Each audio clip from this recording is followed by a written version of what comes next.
Hello. Hey, everybody. Right on time, which is late. How's everybody doing? Can y'all hear me? Excuse me. Yeah, I never start on time. Never. I have good intentions, though. Can y'all hear me?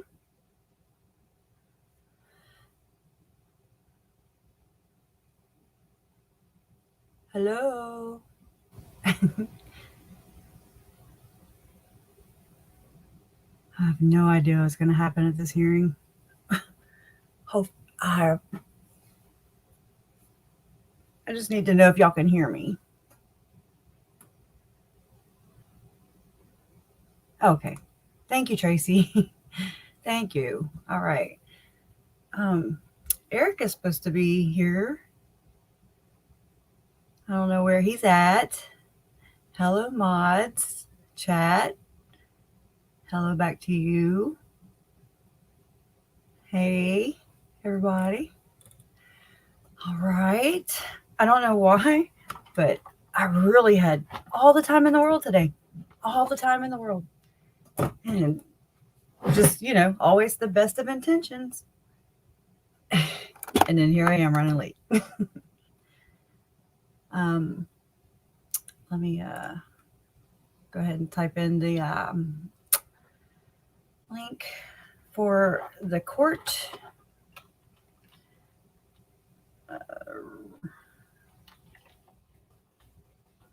Give me a second.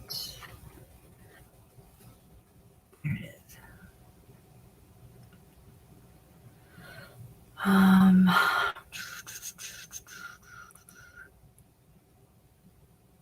Let's see. Come on, Boyce.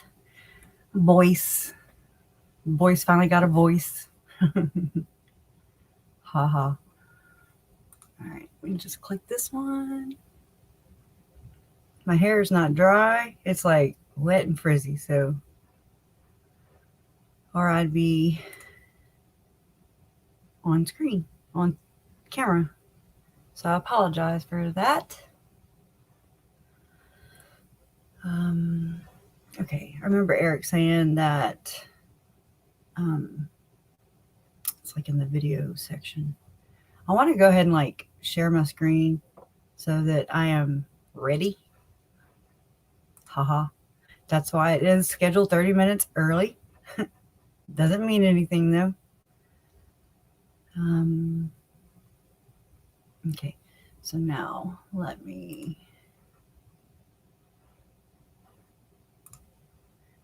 Hey, everybody that's joining. Glad to have you here. I really am. Let's see. Almost clicked the wrong button. That would have sucked. Share screen. Window. Chrome tab. Voice. Share.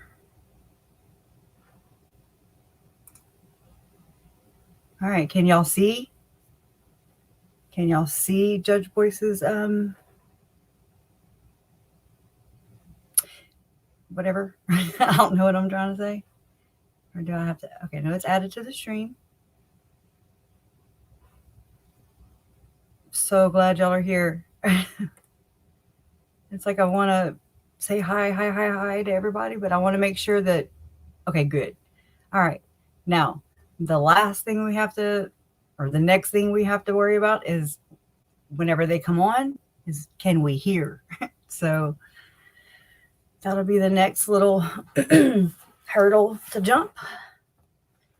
But I just figure we just keep doing this and doing it and doing it, and then one day it'll just be okay. It'll be good.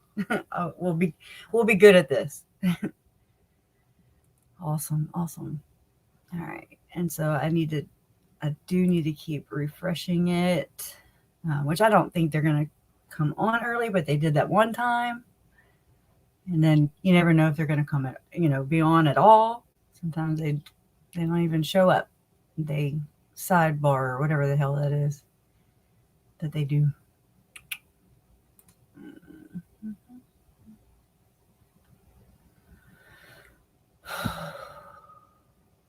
It's going to be kind of weird, though, without Marky Mark.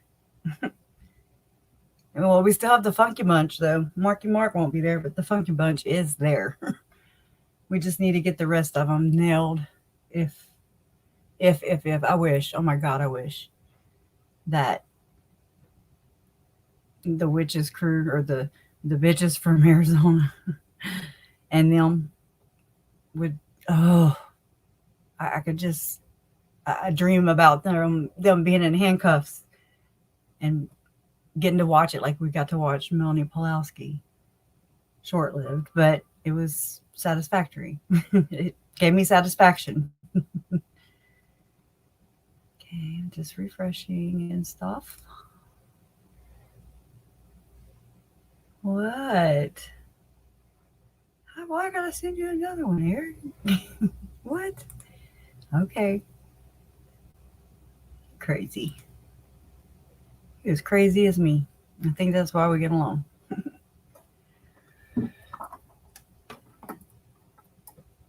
And then my boys just got home from school. I was like, and yeah, it's just been kind of crazy this afternoon. Okay.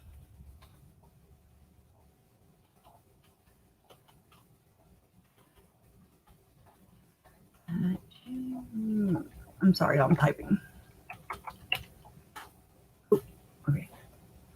I'll mess that up. All right. I sent it to you, Eric. Copy to clipboard. Yes, yes, yes. So how is everybody doing? What is today? Wednesday? Yeah, today's Wednesday, right? It's crazy. The kids had a in-service day Monday, and I mean that, or if not, they would have went back to school Monday after Christmas holidays, whatever, Christmas break. Ah, Eric scared me. Hold on. Boop! It said. Hi, Terry. Hello, Eric. What's happening? Not much, dude. Not much. Do you still need this link? No. No, I'm glad you could finally join us. No, I'm joking. I'm just giving you. I'm giving you hell. I always Yeah, get it. all that work we put in last night paid off well, didn't it? What? All that work we put in last night paid off well, didn't it? More like, yeah, talking. I see the Russians are already out in full force, I aren't they? know. I was trying to catch them, but I don't know if I did. Hi, everybody in chat. The chat says hello, Eric. I'm the translator. Sorry. Sweet. TDK. How big do I think this group is? I think it's bigger than we think. And then multiply that times 3. That's how big I think it is. I really don't have a number. I would say over 30,000 for sure. I mean, if you look at the big, not the cult within the cult or the portal within the portal, like everything is within everything when it comes to these folks. So but like the extremists, the AVAL, the prepper, the near-death experience. I mean, I've really been diving in, or back in, really hard lately, and it feels good. I'm researching again and going back and watching things I've watched a year ago or when this started, and looking at screenshots I have from the very beginning. And like today, Eric, I ran across, how you had your other channel?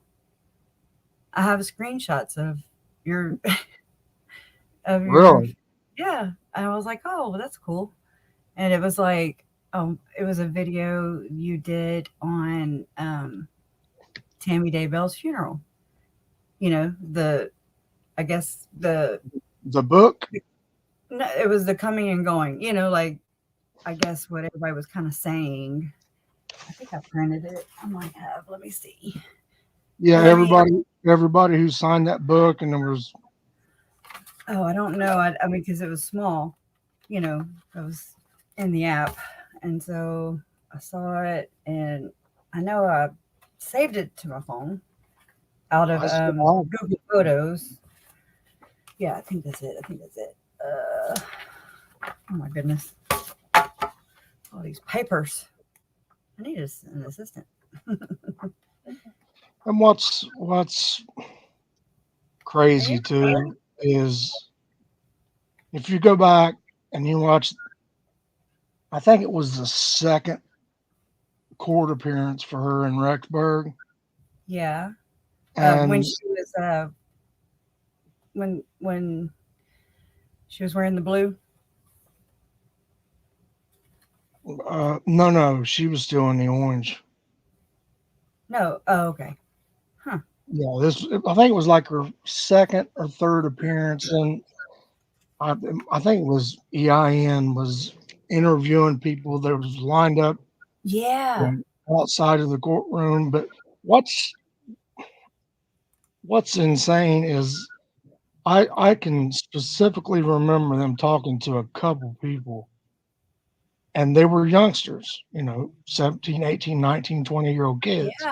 Holding up And they signs for. were, well, yeah, there was those, and then there was some others that were intrigued by the the um, the call, fandom or the yeah, media.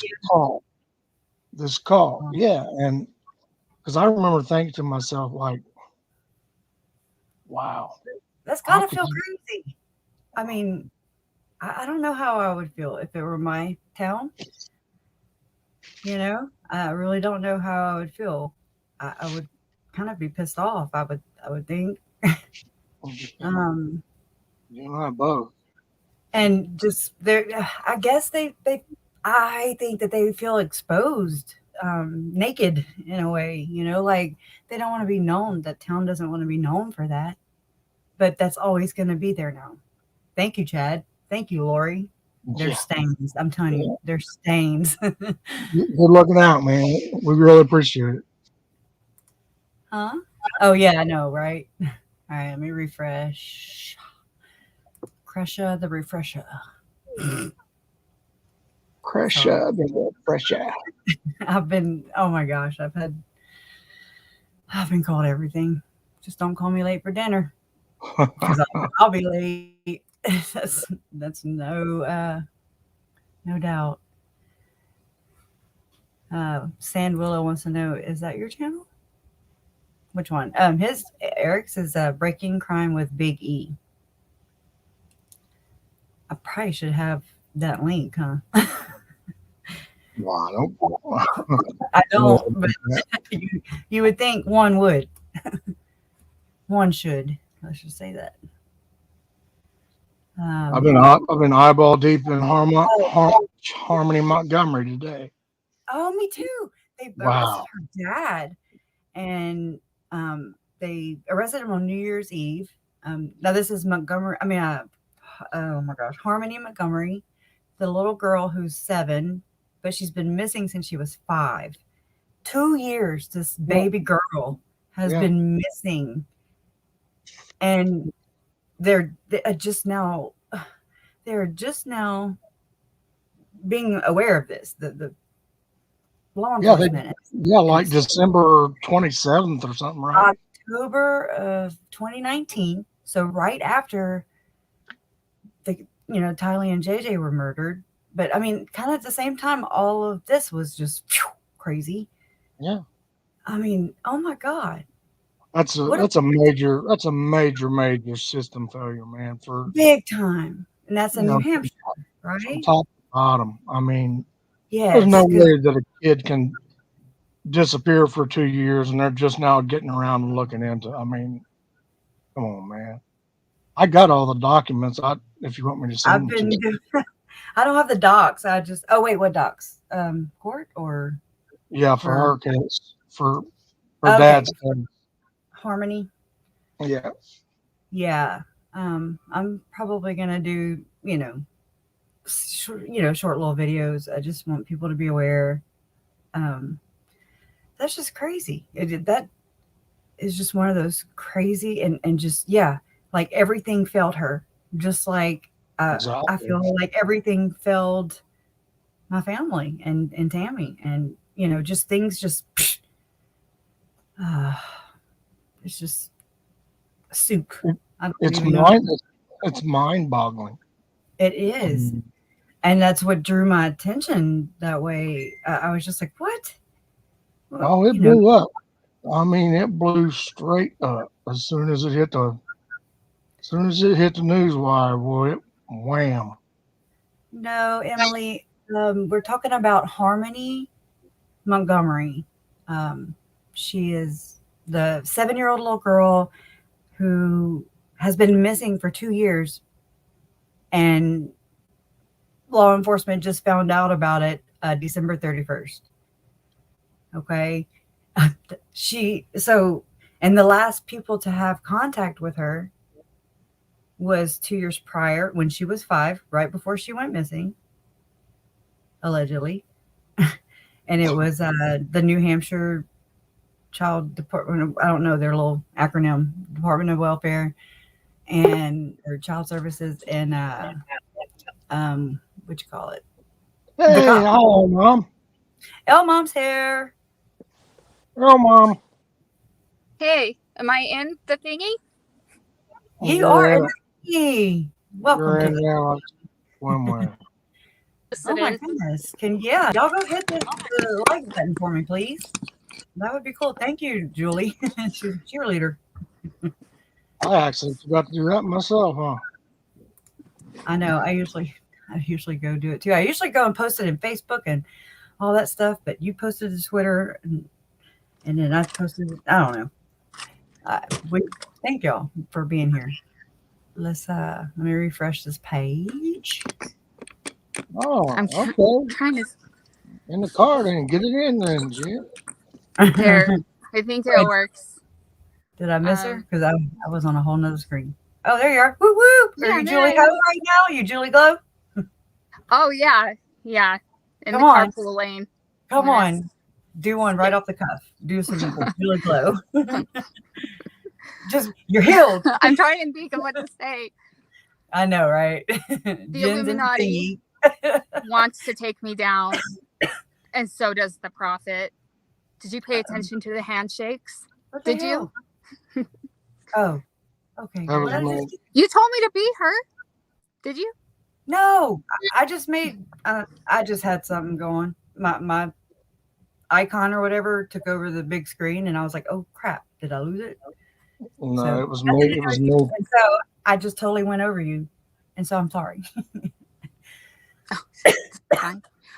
Really quick, Rotary Dial asked if I knew if they passed a law in Canada that makes conversion therapy illegal. And yes, I did know about that. It's legal now, Yeah. or it was legal? That is nuts. It's still legal in the U.S. I didn't know that was a what?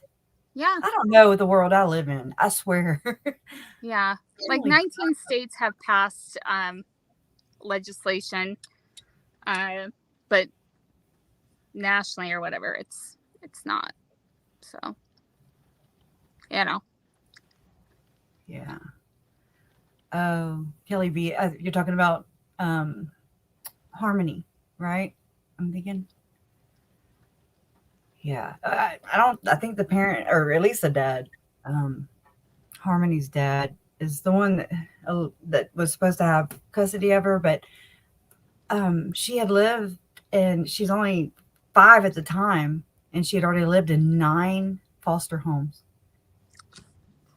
She's blind in the right eye. She's been missing for 2 years, but it has never been reported. And her dad was the one who blinded her eye. That broke right before I came in. Oh my God. I could have done without that. Oh my goodness. Leanne wants a wrench. I'd have to go into the YouTube channel, and if I do that, it's going to echo.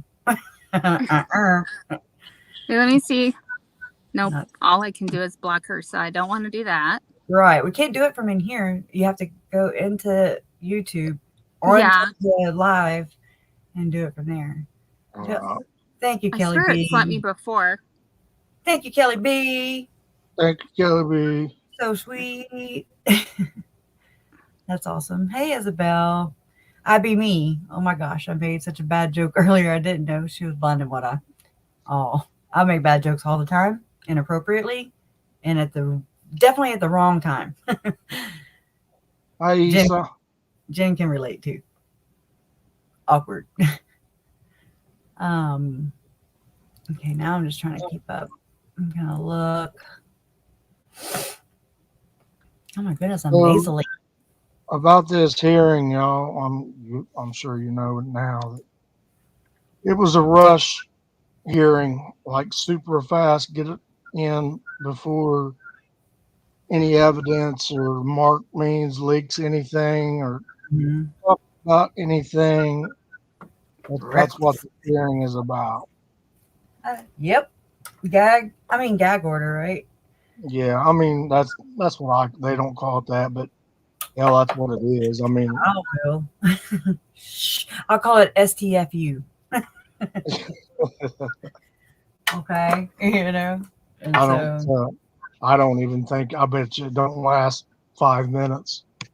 Well, I mean, it's not like he really adhered to the guidelines, anyways, or ethics at all. So, thank you so much, Terry Queer. So nice. Justice for you and your family. Thank you so much. And it's justice for all of us. I mean, God, I kind of went through this phase where I was like, it's not, I don't really see it as justice. I know that's weird to say, but because I was like, it doesn't bring anybody back, it doesn't make them alive again. So what does justice look like to me? Right, Eric? And justice to me is that they are never Lori and Chad and Lori, Chad, and Prince, whomever hopefully gets nailed for and held accountable for their actions and their roles in this. I just hope that they never are free to hurt anybody else. And I want to see the legacies of my family, Tylee, JJ, and Uncle Charles, Tammy, Joe, Brandon, even, I just want to see, I want to pay it forward. That's where I see justice is in change. So sorry. I need to take a 100. But that I don't have that quote you sent me, but it was awesome. Julie Mitchell. Justice is doing something to make sure that it never happens again. Kind of like with Harmony Montgomery, right? Right. Yeah, exactly. These kids and Gannon and Summer and just Suzanne Morphy, all these things, just the people shouldn't go missing. You just go sit in a corner. You know what I do? Or I've done it. I haven't done it lately. When I get pissed off, I take a metal bat. You take the wrapping off of it, okay? And you go whack the shit out of a tree. Let me tell you, it grounds you, okay? You're just zing. I've bent a bat. Because you're pissed off, and so you take all that and it don't take but a lick or two. you're good. That's the thing, man. Everybody's different. Everybody, it's just, it's crazy what's going on these days. It is. And I mean, I don't know if it, I know part of it or most of it is that I really was ignorant, oblivious. I didn't like to turn on the news because the news used to make me have anxiety more than I already did. And I was like, and then this happened and I was like, where is this where I've been living? You know, is this the world we live in? And so, oh no, no, it's scary. But And you know, and it's happening every day, and it's multiple kids from all over the country. I mean, it's not like, it's one every couple months or two yeah, every. It's literally, you can but go on Crime Online. I don't even. I used to blow Twitter up with all the links to Crime Online just to bring awareness to everything that was going on. But yeah, it's so dark now with everything that's going on. Oh, I don't even do that very much anymore because they just get it's lost in the shuffle. It seems and it's so dark. You it know what I mean? I is. mean, Well, it's time to shine some light, and people. not that kind that Chad and Lori worship.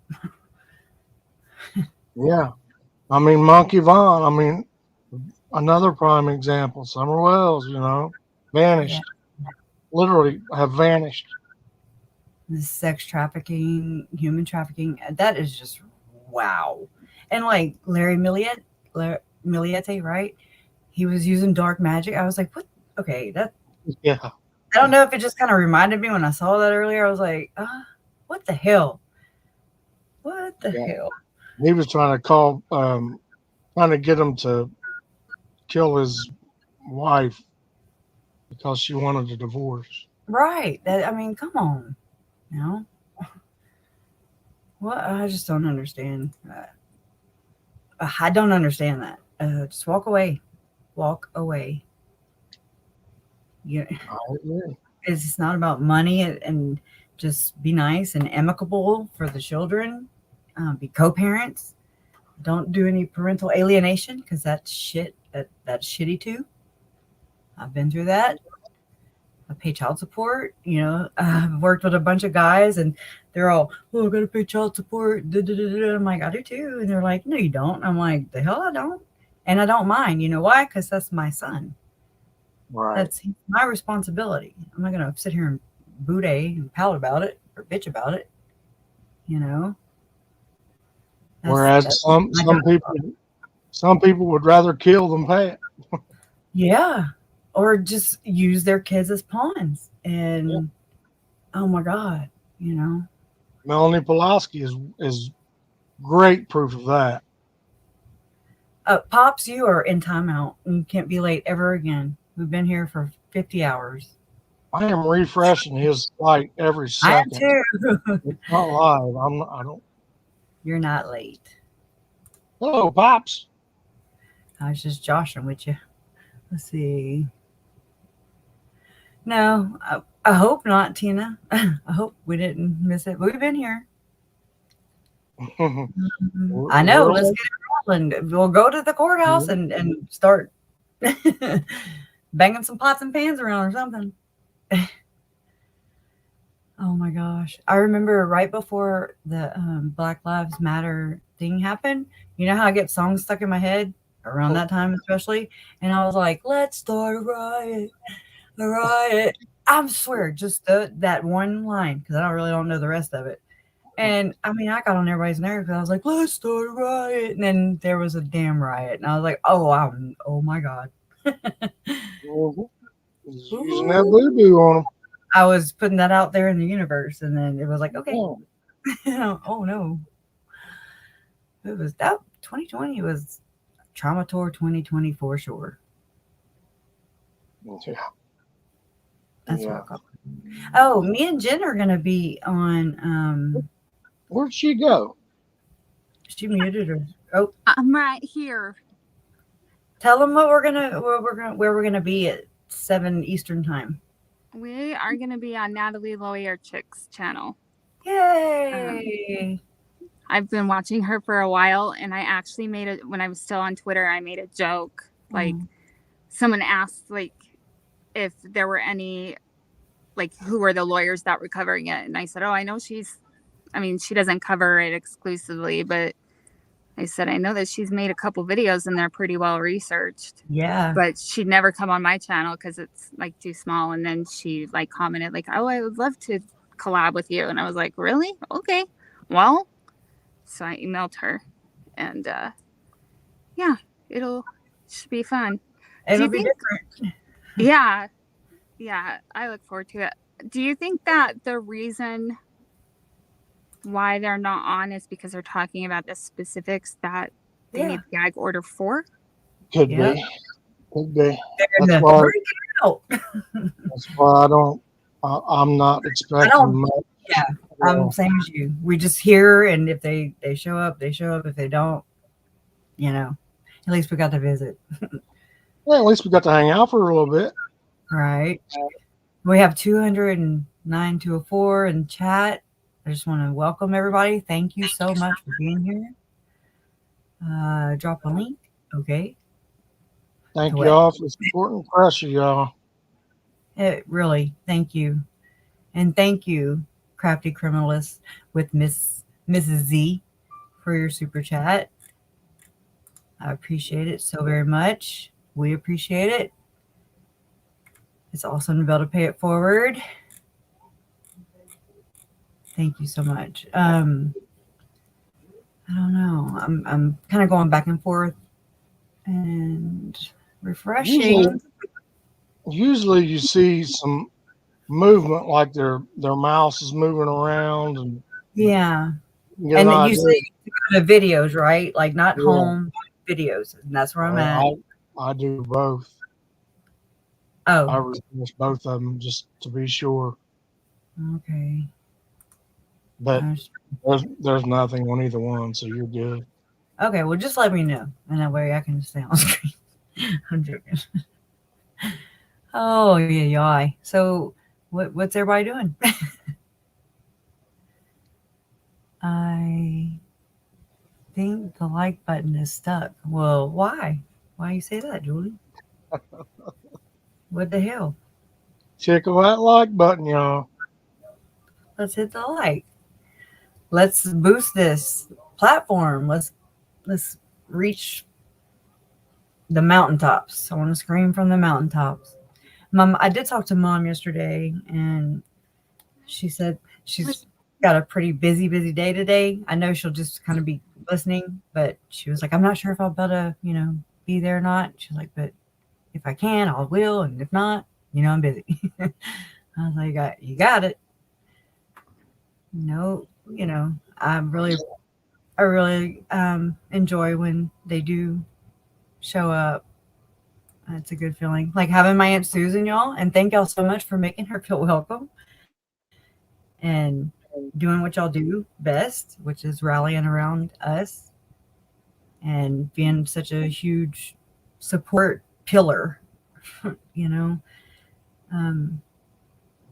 just, as I've been finding my voice and everything and all this, I've also been kind of putting it out there for them, like when you're ready to talk, when you feel like you want to talk, just know that that's what what I've been doing, and so we have somewhere safe where we can talk and share, Absolutely. I also just want to kind of put it out there, I want to check on KJ. I hope that, she's doing okay. All right. I miss her. I love her. I know we all do. And we'll love you. We'll love you through it. Just like you've loved us. You loved me through it. You're loving us through it. That's how we do this. Teamwork makes the dream work. Nothing about it is easy. You're welcome. Thank you for being here. East Idaho News is still waiting to go live. Thank you so much. JJ and Tylee are both loving angels. I have to agree with you. I really do. I've been really watching some old videos, y'all, and I'm just like, oh yeah, I forgot about that. Oh my God, I forgot about that too. I've been revisiting some cult files from the cult crypt. Cult personality. kind of making some more sense now. Every time I go back and kind of just revisit something with what I know now, I'm sure a lot of you guys are like that. And you're like, oh, okay, I know what this means now. So, and it's all code talk. So you're never late, Jennifer. You're not really late. No. I was even late, and I was really early. So, I'll be honest. I thought all these delays would stop whenever Mark was gone, but no, they ain't missed a beat, even with him gone. Waiting on a woman.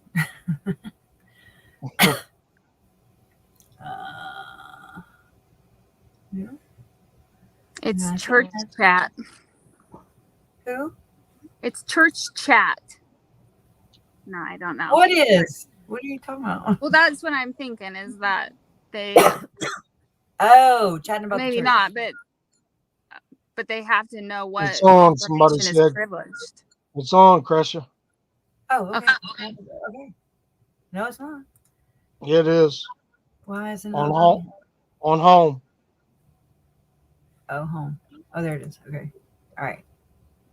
Mute We're going to your- mute ourselves. We're going to have to mute ourselves. AKA NORENE Daybell. This is the time we have scheduled for a hearing. The state filed a motion to modify or in the alternative to extend the court's protective order. And for starters, I'll indicate there was a protective order issued in this case, and it was filed under seal, and that was issued on July 15th, 2021. Courts reviewed the contents of that order, and pursuant to Idaho Court Administrative Rule 32I, the court does find that for purposes of this hearing, counsel may refer to and mention the order or the contents of that order, even though it's under seal. The court will make a determination that won't violate the terms of the order sealing the protective order, as it's the subject of today's proceeding. If we need to go into any of the specific details or allegations that led to the issuance of a protective order, the court would ask that that be done in camera, on the record, but outside of the public's view in a closed portion of the proceedings, if necessary.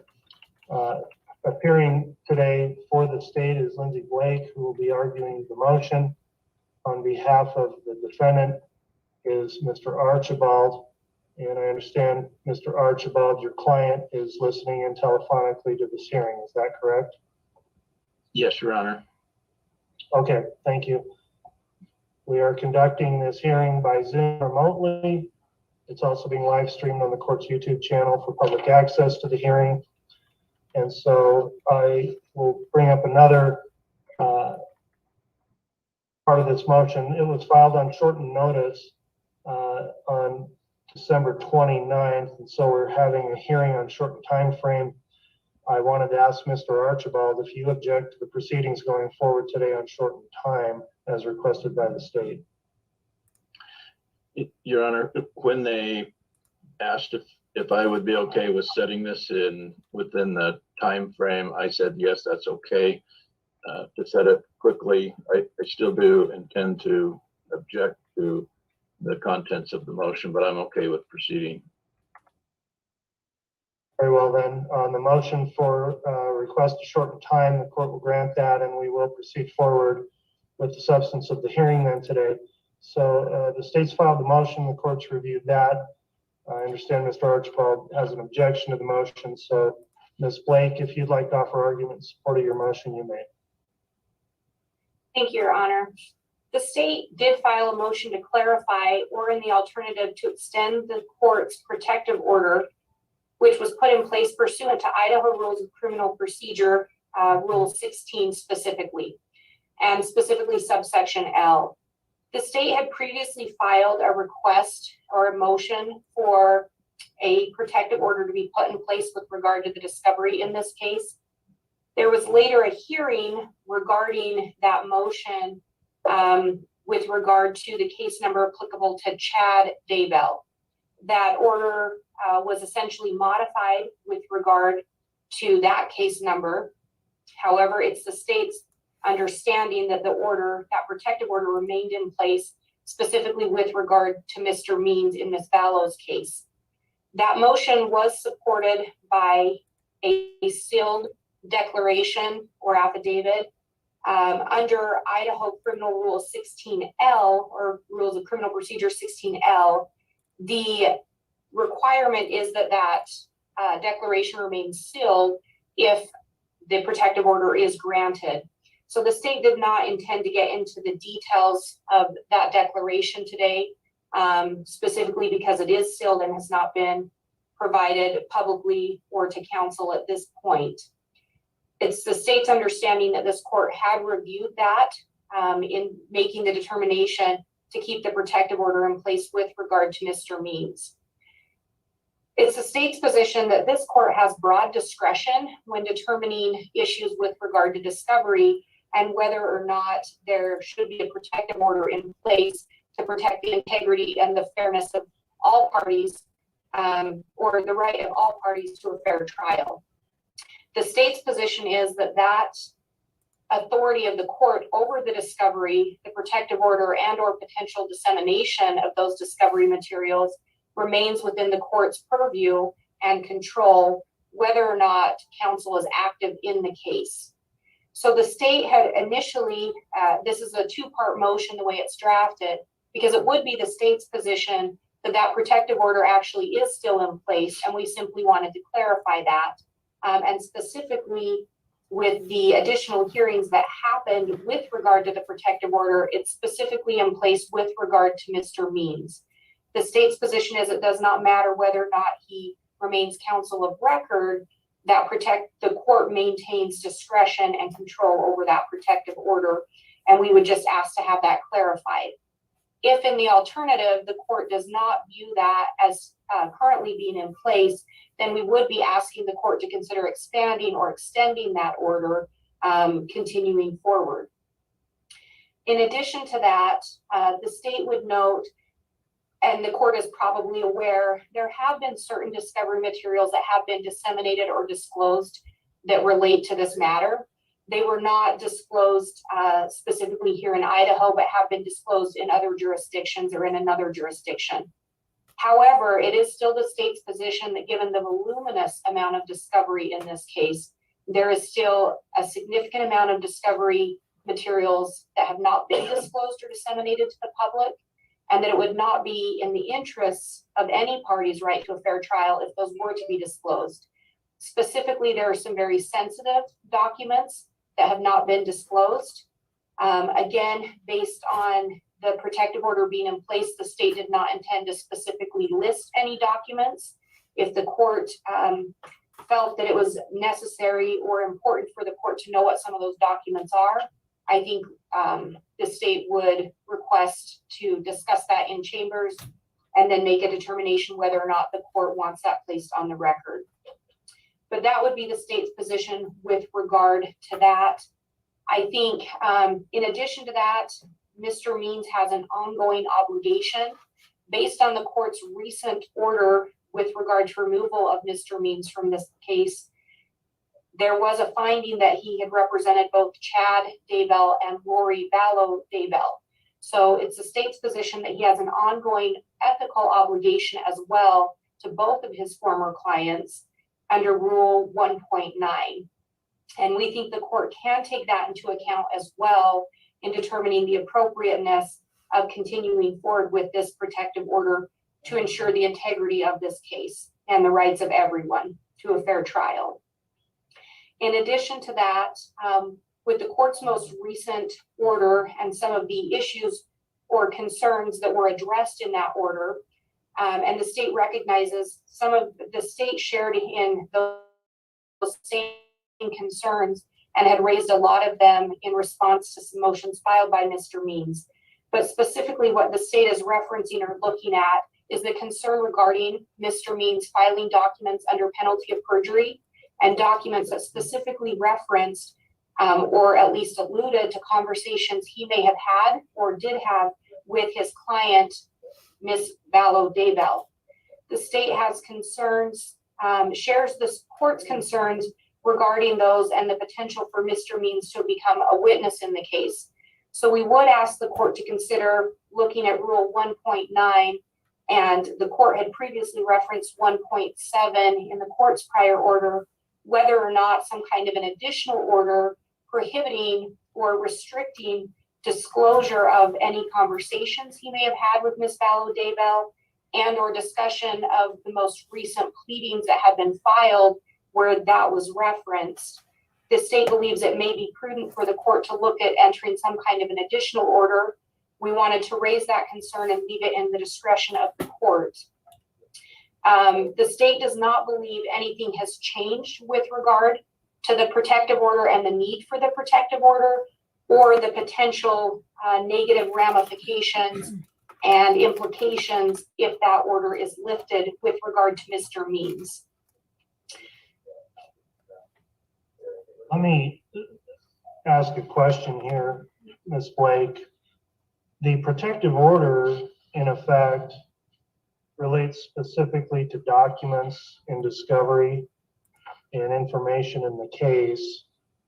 I guess the concern I have is what's being raised here. To me, seems like you're asking for what I would consider a gag order, wherein your motion is requesting that I order that he be prevented from public comment, for example, and as you just mentioned, from essentially talking about the case, which to me, that's a request for a gag order, which is certainly different than the order that's in effect that only relates to discovery in the case. So is the state asking for a gag order here? Hell yeah. We are not, Your Honor, and I guess I should be clear on that, and maybe I'll clarify that a little bit better. We are asking that the court clarify whether or not the current protective order that has been granted specifically is currently in place with regard to Mr. Means that is applicable under Rule 16L. We're asking for clarification that that remain in effect. If the court did not see it as remaining in effect right now, we would be asking to expand or extend that order to continue to remain in place with regard specifically to Mr. Means based on the attached declaration that was filed with the state's motion and the rationale provided in there. And then so that was kind of a two-part argument. And then the third part, and I think I called it a two-part argument, but the third part would be the state just wanted to essentially address our concerns and join in the concerns addressed by this court in the most recent order regarding those communications. We are not specifically asking for a gag order. We wanted to raise the concerns that the state had and then leave it in discretion of the court whether or not any kind of an additional order is appropriate. I think in our motion, we also specifically outlined the state is not asking for a gag order, generally speaking, because we have indicated in our motion, and it would be our position, that we do think if at any point the court ordered or the court authorized Mr. Means to talk about any of the discovery materials under the protective order that was put in place under Rule 16L, and or if the court did create any other kind of an order restricting Mr. Means' comment regarding conversations he's had with his client, that would still be in the court's discretion to allow those comments to occur. The state is not trying to become the micromanager of those.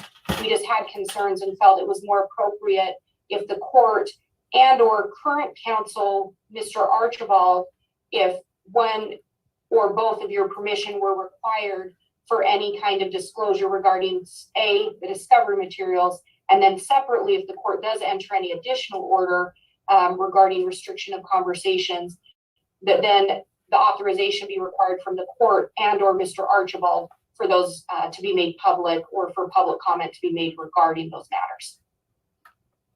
Okay, well, thanks for your clarification on that point. Mr. Archibald, what is your response to the state's request?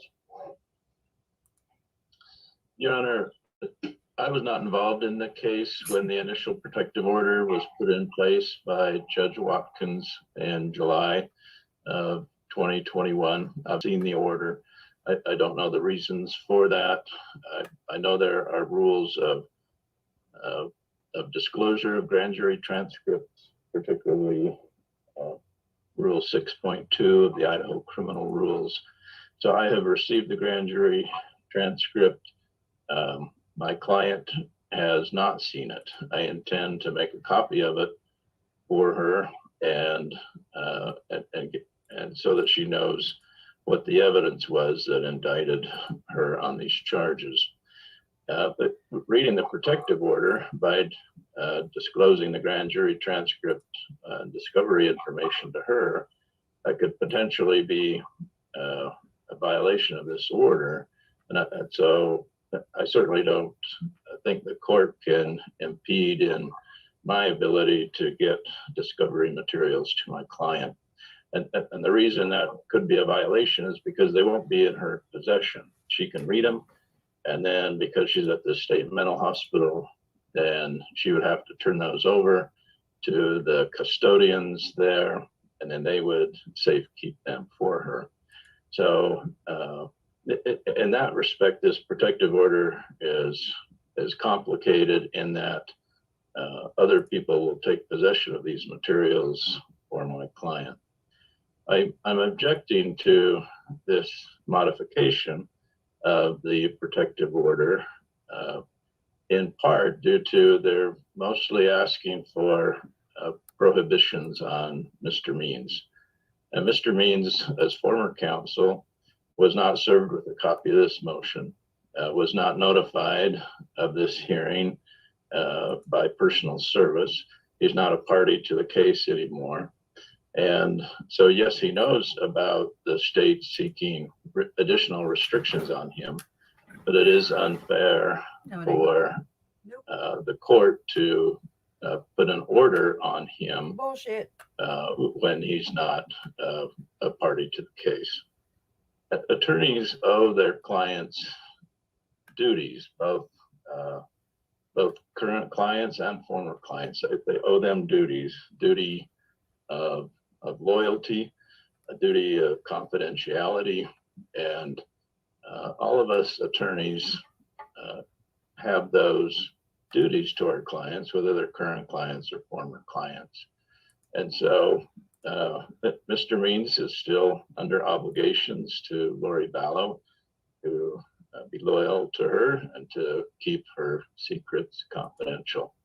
And he knows of those duties, and he should respect those. You're a piece of and so in proceeding with this hearing today, to clarify this protective order, it would be improper, I believe, for the court to issue orders impacting Mr. Means when he's not a part of this hearing. Screw him. The information in this case is voluminous. I agree with the state. Shit.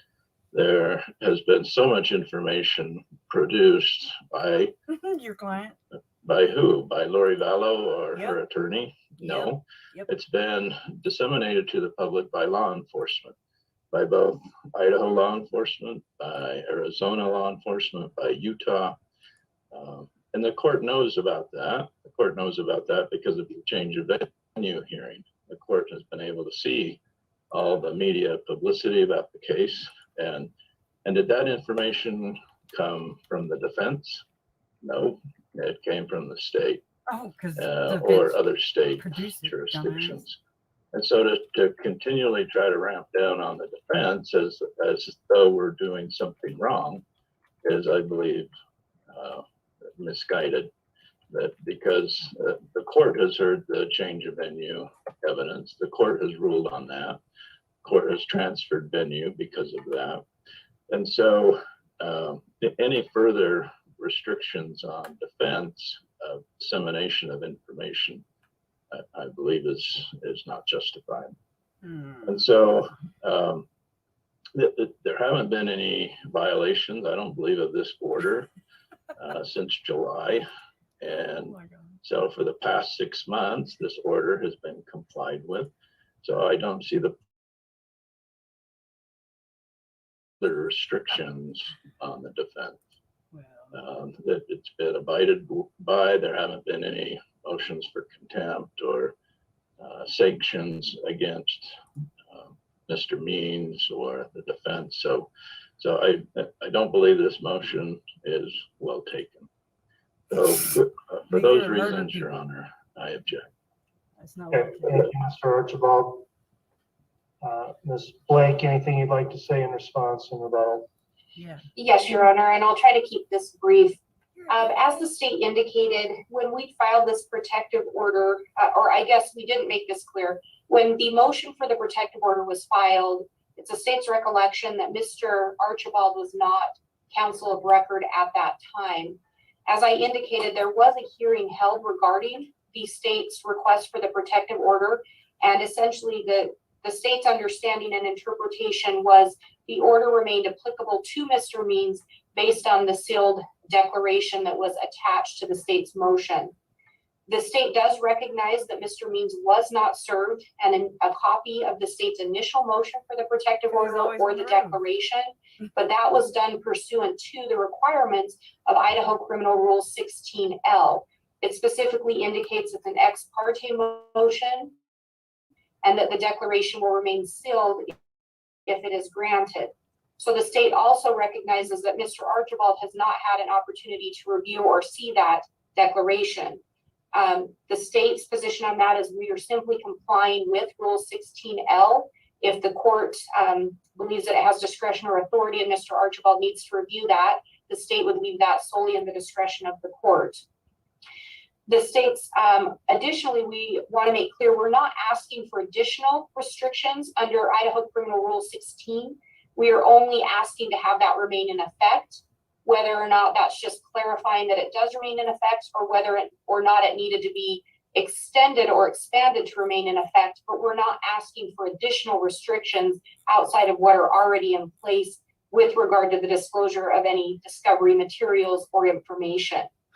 Further, the state does not believe at this point that that protective order has been made applicable to Mr. Archibald or that he is bound or restricted under that. I think that would require some additional findings or restrictions to be put in place by the court, and the state is not asking for that at this time. Again, it's a situation where the state's rationale and reasoning is provided in a sealed declaration that we are not getting into the contents of today. So we reference back to that with regard to why the state had requested that. And I believe that was the rationale for the court keeping that in place at this point in time, or it initially being granted by Judge Watkins. The only additional concerns raised by the state today are based on argument made by the state previously, the court's most recent order removing Mr. Means from the case, and the state wants to make clear we're not specifically asking for additional orders. We simply wanted to address that the state shared the same concerns and wondered whether or not the court felt an order would be appropriate and wanted to raise that potential concern there. But we're not specifically asking for any specific order, just raising that as a potential concern. Oh my God. And if I can have just a moment, Your Honor. Yes. And that's it for the state, Your Honor. Thank you. All right, thank you, Ms. Blake. Well, the court's reviewed the motion, which, as has been mentioned, was prayed for in the alternative. I've reviewed also the order, which was issued by Judge Watkins on July 15th, and looked at the terms of that order. The order, as it's written, I think serves to be in effect as to both Mr. Archibald and Mr. Means as written, and because of the broad language of the way the order was written, I'll just cite to the first one of the sentences in there. It is ordered that no one having access to the discovery in this matter, including but not limited to the state, the defendants counsel, employees, etc. So I think the terms of this order cover both current and former counsel for the defendant, wherein obviously Mr. Archibald is currently defendant's counsel. Mr. Means is prior counsel, but he is still someone that is included but not limited to, if we use that language, someone who has access to the discovery in the case. And so I don't see a reason to need to expand the order And my concern I had, as mentioned, was whether the state was seeking some sort of a gag order against Mr. Means. And if that were the case, then Mr. Archibald's arguments about him requiring notice of any such proceedings and an opportunity to be heard would come into effect. So the court will simply grant the motion clarifying that based on the language of the existing order, the order does not need to be modified or amended, but the language includes the restrictions as they apply both to Mr. Archibald and Mr. Means, and that order continues in effect in the case. With that being said, Ms. Blake, there was a concern raised that perhaps the order was in fact too broad, and Mr. Pryor raised that in his case, in Mr. Daybell's case, that the way the order was written, it appeared potentially he couldn't even have office staff and others having access to the information to assist him with the case. So I recall that issue coming up. I don't recall that we modified the order in that other case. And if you'd like to clarify that, I think the order is clear that discovery in this case is not to be disseminated outside of the attorneys working on the case and those necessary to assist them. But it doesn't need to be so broad that, for example, if Mr. Archibald has an assistant helping transcribe something or work on something, that he needs to get a specific order from the court to not run afoul of the terms of the order. So I know we had that discussion previously, and if anything, I'm wondering if I need to potentially clarify the order to make it a little less restrictive to allow Mr. Archibald to proceed without worrying that he's going to blindfold him with some violate the order by doing his job. So your thoughts on that, Ms. Blake? Your Honor, the state has no objection to that. The state's recollection was when we had the hearing at Mr. Pryor's request that the order was actually modified on the record. I thought that Mr. Pryor had followed it up with a written order indicating such, but I think we had a similar discussion on the record regarding the potential to discuss it with certain defense witnesses or experts or staff, and the court did relieve or modify the protective order with regard to Mr. Pryor and the state at that time. I don't recall that Mr. Means made argument on that motion. He may have, but if so, I do not recall that. But either way, the state does not have an objection to modifying that protective order to allow Mr. Archibald to speak with staff experts who he needs to regarding the case. And obviously, specifically with regard to his client, he should be able to go over discovery with her. And I don't think the state ever had an intent for the order to restrict that counsel's ability to discuss the case or discovery with their client. So if the court needs any additional information or clarification, the state's happy to provide that. Okay, thank you for that. I looked back through Mr. Daybell's case and did not see where we actually entered a modified order, so perhaps that's a matter of housekeeping I need to take up in both cases. But Mr. Archibald, so I think the order should be modified to the extent that it doesn't cause you concerns when you're working with staff and others that need to have necessary access to this information. So based on all that, I'll grant that part of the state's motion, but actually I think I will go back in and issue an amended order that will be effective in both cases. I'll notify Mr. Pryor of that so it doesn't come as a surprise. Oh, awesome. We've already had that discussion with him. God forbid. But based on the findings of this hearing, I think it's appropriate that we clarify those orders, make sure they allow the defense counsel to have adequate access to people necessary that are assisting them in the case. Very good. Thank you, Your Honor. Oh, he's awake. Okay, and then that would apply as well to the state using their resources as well in prosecution of the case. So I will work on getting a redraft of the protective order issued in both this case and Mr. Daybell's case, and we'll submit those into the case and serve those on counsel. All right, is there anything else we need to take up on the hearing today? Yes, then I from the object. state? You can't handle the truth. Not from the state, Your Honor. Thank you. Objection, Your Honor. Objection. Have anything for the defense? No, Your Honor. Thank you. You All get right, thanks blind. for your Stop attention. smoking. We'll be in recess. Okay, bye-bye. Stop smoking. Stop Go drinking, ahead. Archie. Be gone. You can do it, my dude. Remove You yourself. got Hey, you could blindfold him with dental floss, y'all. Straight up. I He got like looks down, and he does sound like Eeyore. Yes, he sounds like Eeyore. And this is our new punching bag, y'all. Welcome to our new oh Lord. dickhead on the cake. He just became public enemy number one. I mean, come on. And I knew that was going to happen. I knew whoever defends him, we're just going to be like, suck it, you know? Sorry, pardon my French. But, I mean, oh my gosh. And he acts like all quiet. He's been so quiet. He knows what the hell's going on. Right? I mean, I would On say, his IDAHO TV. what the hell has he been doing? I mean, Been like, there's my future clients. You know? They're coming. December 19th, 2021. I'm in an undisclosed location, as always. What the fuck? But here's the good news. you might want to get that off there. 5G. I don't know Yes. how. Outstanding. Oh. What? Wow. Oh, go away. Okay. I was like, what the hell are you telling me? Did the stream hear that? Yeah, they probably did. Yeah, they heard it. I was about to say, no, and then no. So what y'all think about that? Hurry, not all at once.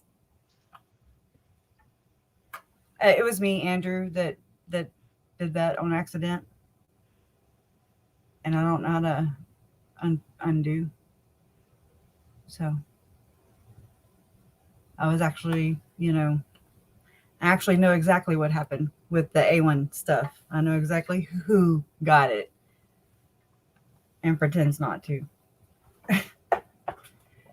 But we won't speak on that today.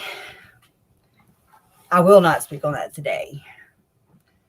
But anyways, back to this other crap.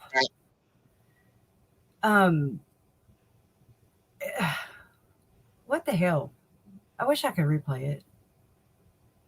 It was Pops. It was yeah. That dude. That until I saw Operation Underground Railroad be a guest, I was like, oh nope, I'm out. Can't trust him. And I mean, I don't know. I stopped there because I see the OUR and I know who it's attached to and who's attached to it, and I'm not picking up what they're putting down. So, but that's Chris McDonough, and yeah, I really don't know. I just I'll be honest with you. I didn't see that hearing being that long and going deep into it. I really didn't. Right. I mean, at the end of the day, yeah, nothing has changed except he's going to modify the previous protection order. But I don't know why not just slap a gag order on him and be done with it. I know. I mean, what is it going to hurt? It'll just slow him down a little bit, in my opinion. I'm going to have to rewatch it again to see exactly what they said about what the difference was between a gag order and them just wanting to amend the protection order. But because of his feelings and yada. I don't give a shit about his feelings or whatever and stuff. I mean, if he's that goofy to literally run his livelihood and run his life over her, then you know what? Piss on him. Yeah, right. You make your bed, you sleep in that. I don't know. I don't have sympathy for them because nowhere in this whole 2 years has anybody really just said, okay, let's. It's not about the victims; it's about the politics, and I'm not a politicker. Right. I'm a politic off, Oh yeah, It's- Mom, it's over. It's just It's over, Mama Kay. it's over, and it was a lot, in a little bit of time. So Yeah, I but wasn't expecting let her a know. Let her know that we now have a new public enemy. Just letting you know, Mom. I kind of felt like that was going to happen. I felt like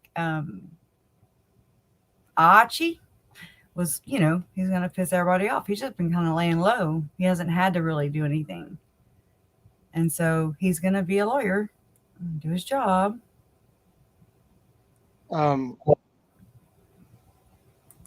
Correct me if I'm wrong, but that recorded phone call between Melanie Gibb and that lady, Sherry that Dowdle. doesn't have anything at all to do with any protection order ever in this case. Chandler has that. I think that a woman also revealed Lori's, and I believe a woman shared that with some YouTubers. And stuff that he's had with Lori, and then what he's told to Chad, He's an advocate. the prior or whatever, and they want to plug up any holes that he's liable to spring, because Lord knows he's a loose one. Yeah, I saw that. I saw the quote. He's been putting them up every day, Pam.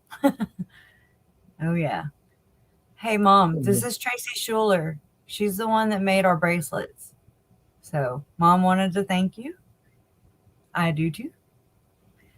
So very much. She made us some beautiful little bracelets with the green peridot heart to represent Uncle Charles. So that was very sweet. Yeah. I don't know how, unless you went to EIN to watch it again, if they've posted to YouTube yet or not. Somebody was asking you to back up. What? Because we missed a lot. But we did? Julie said to back up. We missed a lot. But, well, I mean, we listened to it, but there was just so much from Lindsay, from Lindsay, that it just went way, way, way deeper than what I imagined. I never retain it the first time, anyways, because you see, I clap back, and I'm not even processing it, and I'm just like, rrr, and then I have to go back and actually pay attention, and I get Jason to tell me. I'm like, what the hell did you just say? Just make it easy for me. I don't speak legalese, but I have a feeling that we're gonna have to. Well, yeah. Oh, I didn't realize, I didn't remember that y'all could hear when I was commenting. So sorry, and you're welcome. Oh, Mom, you got yourself muted. Yeah, Unmute yourself.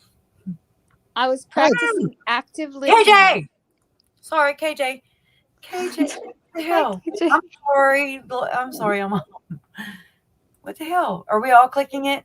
I am. Are you? Too. We were canceling. I'm doing it. All right. Hi, KJ. Oh, our thoughts and prayers are with you. Yeah. An incompetent client gets to listen to that. Haha. You think Lori gives a damn? She might want to start. That is the one thing that stuck out to me, was when I heard that. Yeah. She can listen to a conversation through a phone and comprehend what's going on. That's pretty competent to me. Yeah, just so she can plot, and she's good at plotting. She's a great scheduler and planner. By letting her watch these and listen to these hearings, all she does is adjust her act accordingly by letting her watch. Why give her the timeline? But then I'm also, like everybody was saying last time, that it's also a way to rehabilitate her. I get it, but I need to maybe get it a little more. Like, maybe we need to do some research on this. And there she is. I was gonna say that I kind of am smiling to myself, thinking that she's got to be realizing, like, oh, the church isn't gonna save me. What? Like, Oh, Chad's not there. right? Oh, Chad he is left not, me. you know. Oh. But I think, I was thinking about this the other day because, I talk about that Noel Gardner from Utah a lot. As I think he's a psychologist, but he like specializes in people like with religious delusions, cases like that. And he's found people competent when other psychologists haven't. And I almost wonder if that's playing a part too. Like they're like, she can't possibly believe all this shit, right? She's got to be nuts. It's And like both. they're enabling it to a point because I'm going through everything, going like, why isn't Zulema behind in a jacket, somewhere? I mean, she sounds just as crazy on those text messages. Right? Can we jacket their brains so they can stop freaking praying? How about that? Yes. Can't gag order their head. Can we give them shock therapy or something? Well, she's probably had some actually. Lori has. Feel some vibrations if we all had a button. Yeah. I wouldn't be surprised if they gave her some. They still do it. Oh my Lord. I just know that what you put out, you get back. What's done in the dark will come to light. And so I know that God didn't bring us this far just to come this far. There's an end game. And so I just have to we just gotta pray and just trust and have faith. Mine's more in God's court, but it is hard to really understand the legal talk. It feels like being victimized all over again, because you're like, they get so many freaking rights. Well, they feel this way and they feel that way, and I don't care what they feel. But Thank you, Liz. Thank you, Liz Johnson. That's very sweet. Thank you so much. Thank you so much. Oh my gosh. I don't know. Y'all think we should start a riot? No. But I do. Is there a way? Maybe we can ask Natalie Lawyer Chick if we can do a petition and have it to where the church members get their temple recommends revoked. Well, you can, definitely raise it up. Yeah. I'm just being sarcastic, but just something. Right, friend of the court briefs. Boxer briefs? What? No, friend of the court briefs. It's where you advocate for your side. Okay. Kind of like, I guess, like it was somebody goes to their excommunication meeting or something like that. Oh, no, I was thinking that the trial. Sorry. Oh. As far as that, that's really, they did change those guidelines a little bit for extremism, but more so for like the Desnat psychos. I'm not a member of their church. You can write the headquarters. I'm sure there's a way to write the headquarters or email. And then you just get a response from the spokesperson that will say they are not affiliated with the church. I'll just go leave a card in the temple.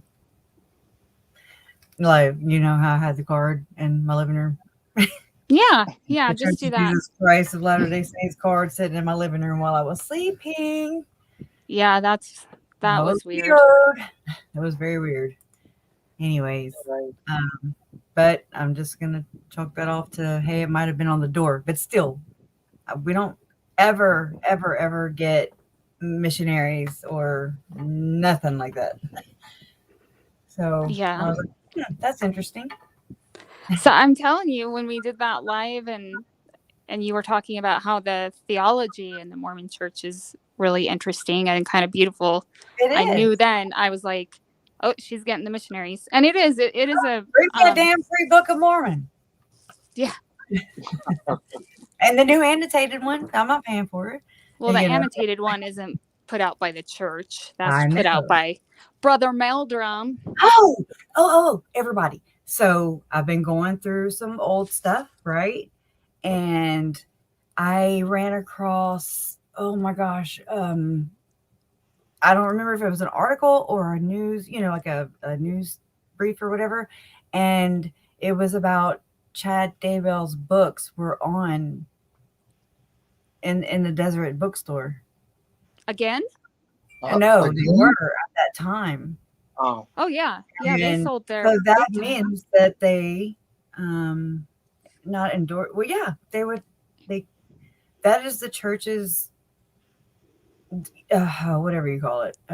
It's I owned would by say Deseret that's Management something. Corporation. It's owned by the church. If they don't like you, then they pluck your book. Yep. Like they did Julie's. And so if you're okay, then they sell your book. They allow it on their shelf. So to me, I'm just going to call it endorsement. They didn't frown upon it. I'm pretty sure they probably make a percentage off of it and then make tithing off of it. I'm sure. I don't really know how all that works, but like Jason Mao's books, Yeah, I was going to say, I'm going to look that up again while I'm sitting here. Because it was on there last time I looked. Really? And like Emma owns, the book company now. I did leave a review, y'all. And I there's so many F-bombs in it. I don't know if it's still there it was on Amazon though. Oh, they deleted it. I don't care. Amazon I deletes reviews That's like great. no other. I lie. It was on the website. It was on Chad's blog website thingy. Chad Daybell. I don't remember. Yes. I ran across all this stuff. Jason Mao's books are still on Deseret Book. All right. Let's check who else. Anybody else we know? Thank you Let's so see. much, Lavon Collins. That's so sweet. Thank you so much. I appreciate it. We appreciate it. This is awesome. You ordered a book yesterday from Amazon called Little Tyke. It's about a vegetarian lion that my Aunt Margaret and Uncle George rescued. Aw, that's sweet. That's really cool. My papa wrote an extremist book. Rod Meldrum's books are still on there, of course. Yep. He gets away with everything. Of course he does, for now. Because he's in charge of the Firm Foundation. Anybody hand in hand. They're all, anybody that was on those flyers, guys. Yep. There's people. They prepared for us. It's just follow the flyer, follow the prophet with an F. Meldrum especially. Yes. Especially Meldrum. He's hardcore into this. Basically what I've gathered, and Jen, correct me please if I'm wrong, but like what I'm gathering since I watched this movement happen kind of as I came in, and I've watched it, as this has, gone on. And I basically, from what I could gather, and this is going to be so simple, I feel like they were looking like the promised land or whatever was in South America. And people like Rod were pushing more towards the heartland theory. Mm-hmm. Like Jesus Christ had stepped foot in America. And I'm thinking he probably had one leg, over here in the States and one over there in England. I mean, come on, he's Jesus. Yeah. He is responsible for the Heartland model. And I honestly don't know much about that, because that is something that I don't think is accepted. Because I remember we were watching that Fireside, that's on your channel, where they're talking, and I don't know if you remember, but he says something in it like that the church leaders, they're moving towards accepting this. Like, we're going to get them to accept this, because they have their BS theory that Because they think is true. because it's more about the Native Indians. It's like they shun them from what I'm getting. This is just me, just observant, just kind of. I'm sorry that it's not going to make a whole lot of sense, but like basically, it's like the church has realized that the Native Americans actually aren't bad or frowned upon. They shouldn't be frowned upon because they really do maybe allegedly hold the 116 pages of the lost doctrine. Right? Well, and so before that, they kind of treated them not so great. yeah, they're considered, well, in the Book of Mormon, they're the two main tribes, the Nephites and the Lamanites. And the Lamanites are said to have been cursed with dark skin.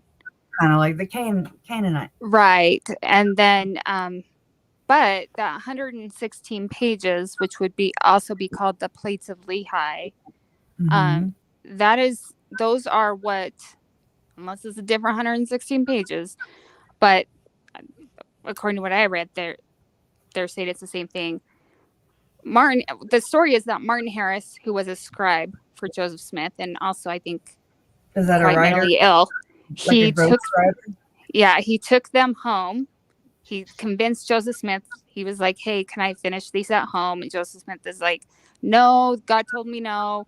God told me no." And finally, he's like, "You know what? Fine, take them home."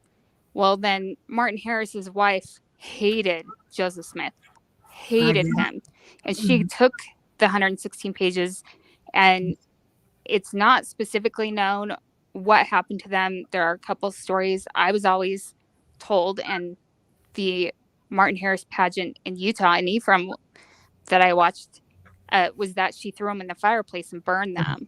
So that's why Dan Judd's story is so suspicious to me, because it's like they wouldn't have been talking to that point. They didn't have anything to do. I have to argue and say zombies. And then you can say, okay, yeah, it's possible. Well, I'm just telling you what, according to what's written, like what the church says. And like, especially looking up the Judds, Tammy and Dan Judd's, their record, their background check is pretty sketchy in my opinion. No, not passing judgment, but I just don't understand why such a big story, and then why did they participate in, some of the, in the case, being in the chat and stuff like that.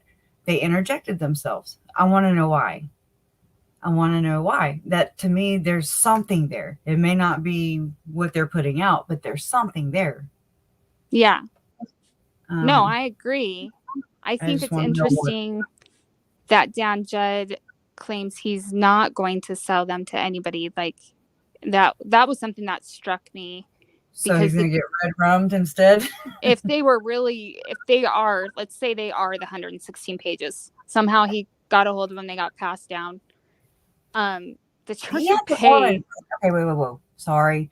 But he inherited the Mormon box, a wooden box from his grandpa, whatever. And it's Sean Little Bear that had the 116 pages. I don't know. No sense. Okay, I don't know what the wooden box is, and I don't know why there's talk, of Sean Little Bear, aka Terry Scabbed. Okay, that's his real name. Why would he be talking about having to sacrifice a virgin female or male to gain entrance into this cave to retrieve the 116 pages? That's where I'm thrown off. Yeah, and with the proof of how their bodies were, especially poor Tylee. But it corroborates. It's like, well, okay. Yeah. Do you remember I sent you that scripture a really long time ago I just ran across it today, and it's a scripture that talks about blood sacrifices. I can't remember where it is. I'll see if I can find it. Okay. Yeah. But it talks about it's in the last days, and of course, all these people think everything is in the last days. It's tomorrow, right? Let's see if I can find it, and then because I was looking at it, reading it to myself, going, Yourself. yeah, yeah, When because you start seeing, it's funny that you were saying, oh, that you were looking at all these documents, because I was like, Oh oh, my that's what I was doing. it's so cool, and I just can't feel away from it. I'm just like, I really want to answer you, but I'm like in there. Yeah. Oh my goodness. So this is in the Doctrines of Salvation, Okay. Joseph Fielding Smith. So it's not in the Book of Mormon. It's a bunch of his teachings. And he talks about living in the fullness of times, the final dispensation. That's all normal. And then it says something, the law of sacrifice will have to be restored, or all things which were decreed by the Lord would not be restored. And then it will be necessary, therefore, for the sons of Levi who offered blood sacrifices anciently in Israel to offer such a sacrifice again to round out and complete this ordinance in this dispensation. Sacrifice.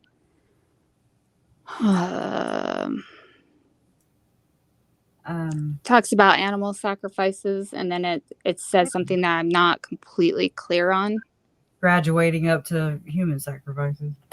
It looks like that, but it doesn't specifically say. So the paragraph that I highlighted that I was like, ooh, it says the sacrifice of animals will be done to complete the restoration when the temple spoken of is built. I believe that would be probably Missouri. But wouldn't you, I mean, they've been done since the beginning of time. So, but I mean, I totally am getting what you're putting out there, and it makes a lot of sense. It just, I don't know. It just, they go hand in hand to me. It's a feeling. It's my gut feeling. It has been, you know, that I drive you crazy with it. I scared you with it at first. Well, she was like, no, no sacrifice. We're not going to talk about sacrifice. And then, yeah, I remember finding that going, oh, okay. But this does say at the beginning of the millennium or the restoration. Says, yeah.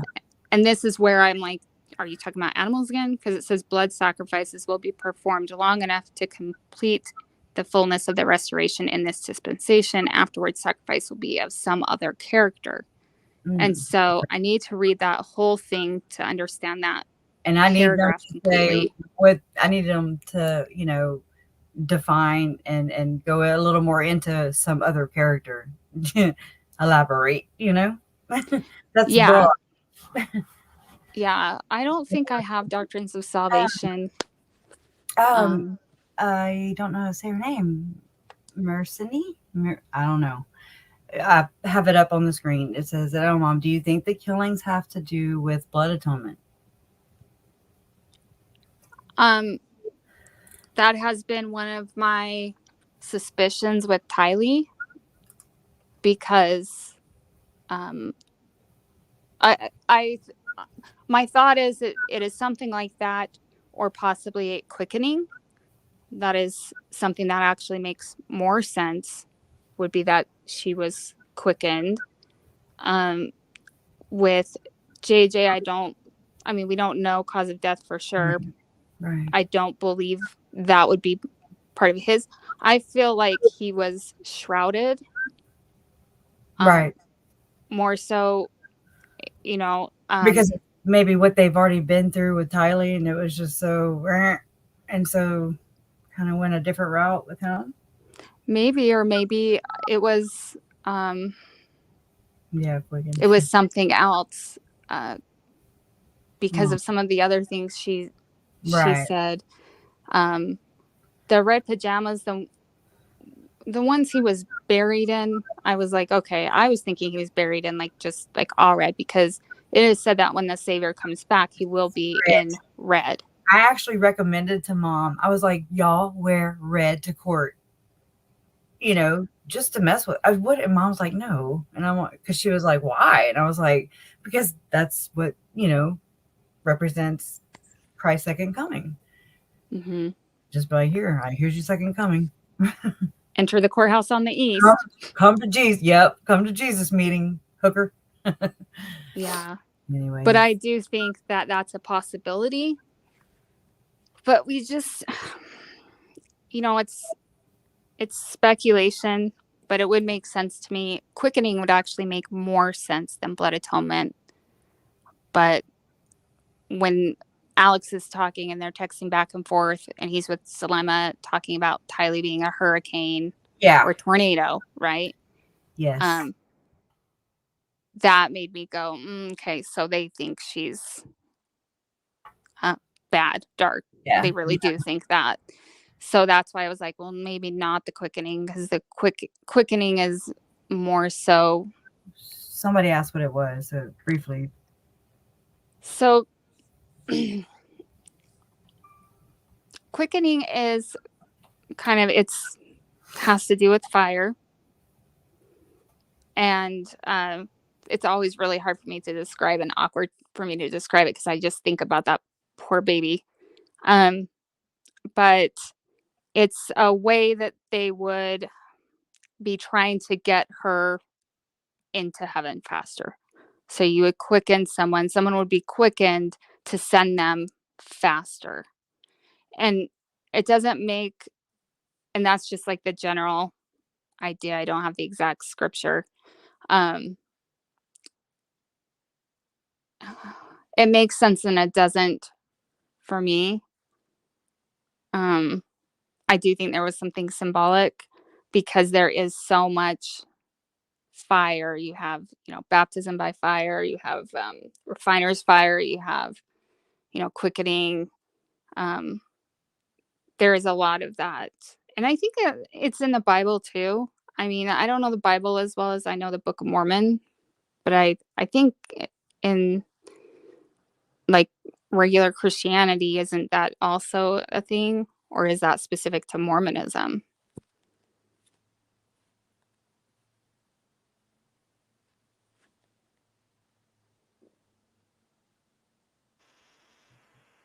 You asking me?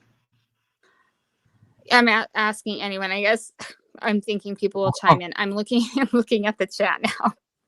Yeah, I'm just listening to you and learning, so I'm doing. That was awesome. I just got kicked out of my own damn stream. Oh, I think the resurrection would come. Somebody asked, you know, that they would take it. They didn't want her resurrected. I actually think that was their goal. I think, where is it? It's okay. I'm not trying to put you on the spot. Yeah, well, I'm gonna look at something really quick and see. Maybe we should have like live streams where there's people who are interested in this one topic. And, you know, because I don't, like Julie said, she was like, oh, everybody went backwards, you know, and, but, you know, some people are just here to listen to the court hearing, and it's afternoon. People have to cook supper and some dinner, supper. We call it supper. Yeah. I think supper is not a word we use in Utah. We just say dinner. You don't. What about the Last Supper? Not really. I don't anyway. I don't like whenever I hear like preparing people and stuff like that saying feast. That I'm just like, I don't like that word. That's like moist and yeah, one of those words. Yeah. The one that drives True Crime Sushi crazy. It would be better to do it. I mean, I'm just not good at it because honestly, it's so like. Oh yeah. It's really hard for me to think about that part of this case, and I know we need to, but for me, it's like mental preparation. Yeah, I like thinking about the superficial shit and it's stupid idiots and, you know, making fun of that part.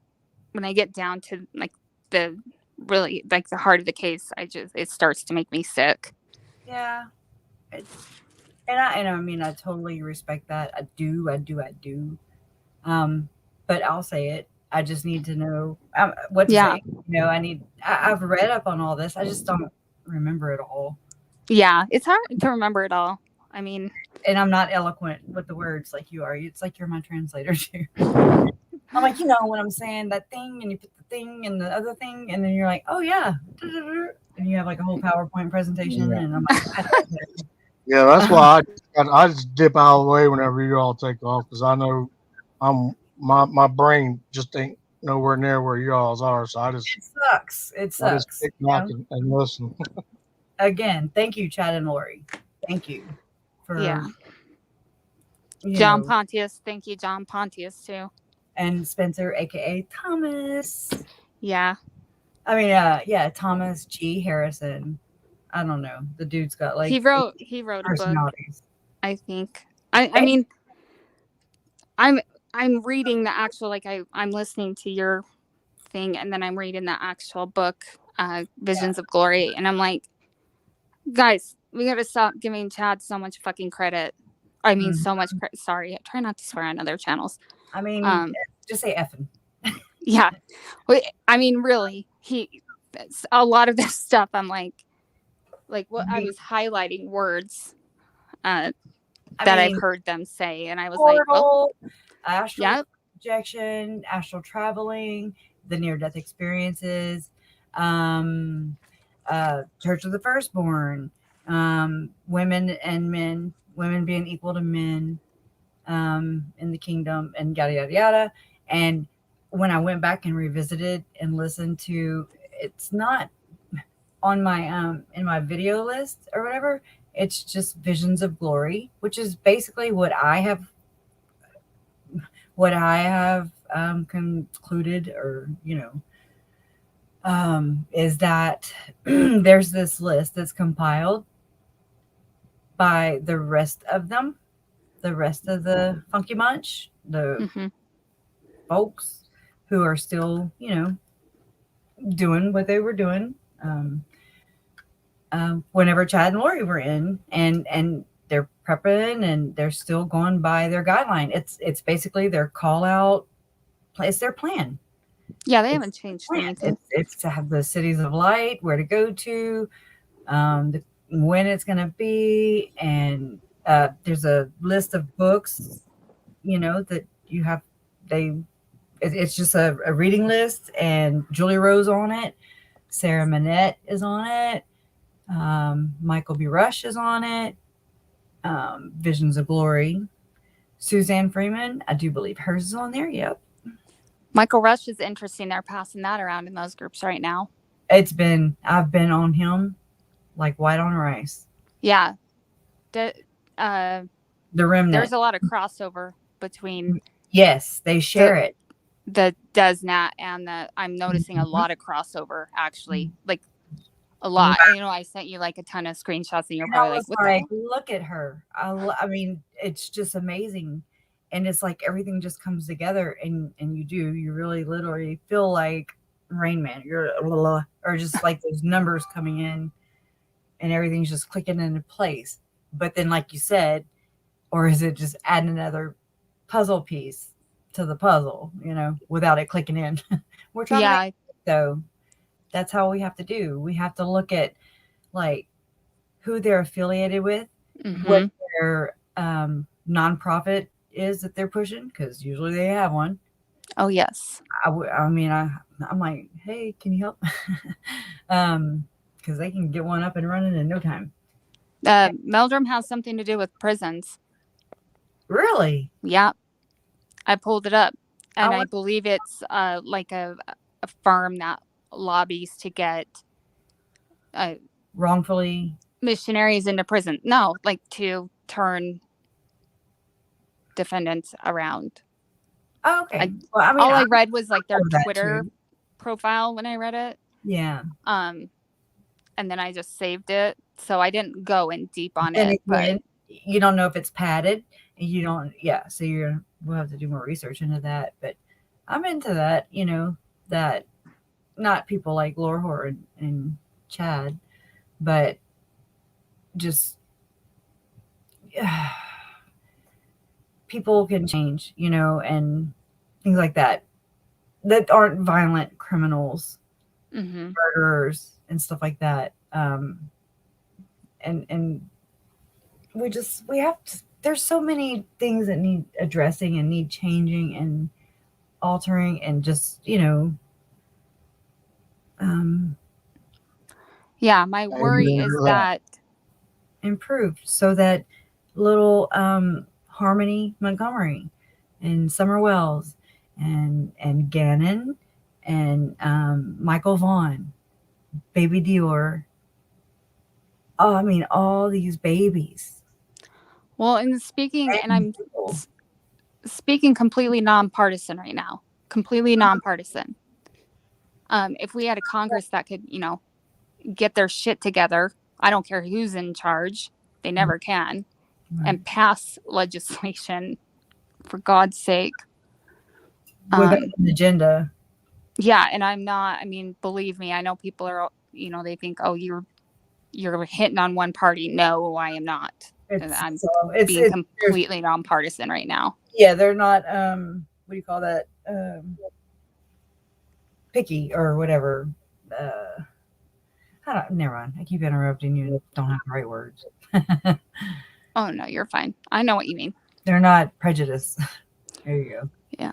I think what I worry about, and especially after looking through this DesNat stuff and revisiting a lot of this stuff we were looking at a few months ago, I worry that these people haven't learned their damn lessons, and that And they never. and I commend the church for coming out more strongly. Mm-hmm. I'm trying to be very diplomatic here. But we've got some work to do. So I commend them for coming out recently more strongly, but they have to start naming these groups, because when they came out against DesNat and they didn't name them, when I was looking through the Twitter posts for that day, they totally were like, oh yeah, they really don't see it. They think that they mean that they're giving them a little nod, and they mean like liberal Mormons or progressive Mormons, and they're like, oh, they're not talking about us. Yeah, they're like, we're doing the work of God, and I'm like, really? Because you use interesting language that I don't think Jesus would like. Right. Right. And really, I mean, that's what I would do. I mean, that's what I do. I base it off of my relationship with Christ. I'm like, you know, it's that moral compass, you know. Is it the right thing to do? Probably not. Not do it. Yeah. But I don't know. I know we all make mistakes. I'm be the first one to sign that list, but yeah, I'll be second. I'll let you be first. Yeah, I created the damn list. So, oh, shit. With all the dumb stuff. Anybody want to go on the list? Yeah. 144,000. Yeah, I came up with that. One thing that's interesting with Pontius is that he uses a term called the Angels of Light, which according to Mormon doctrine in the Doctrine and Covenants, which is what Joseph Smith wrote, that stands for the devil. Yep.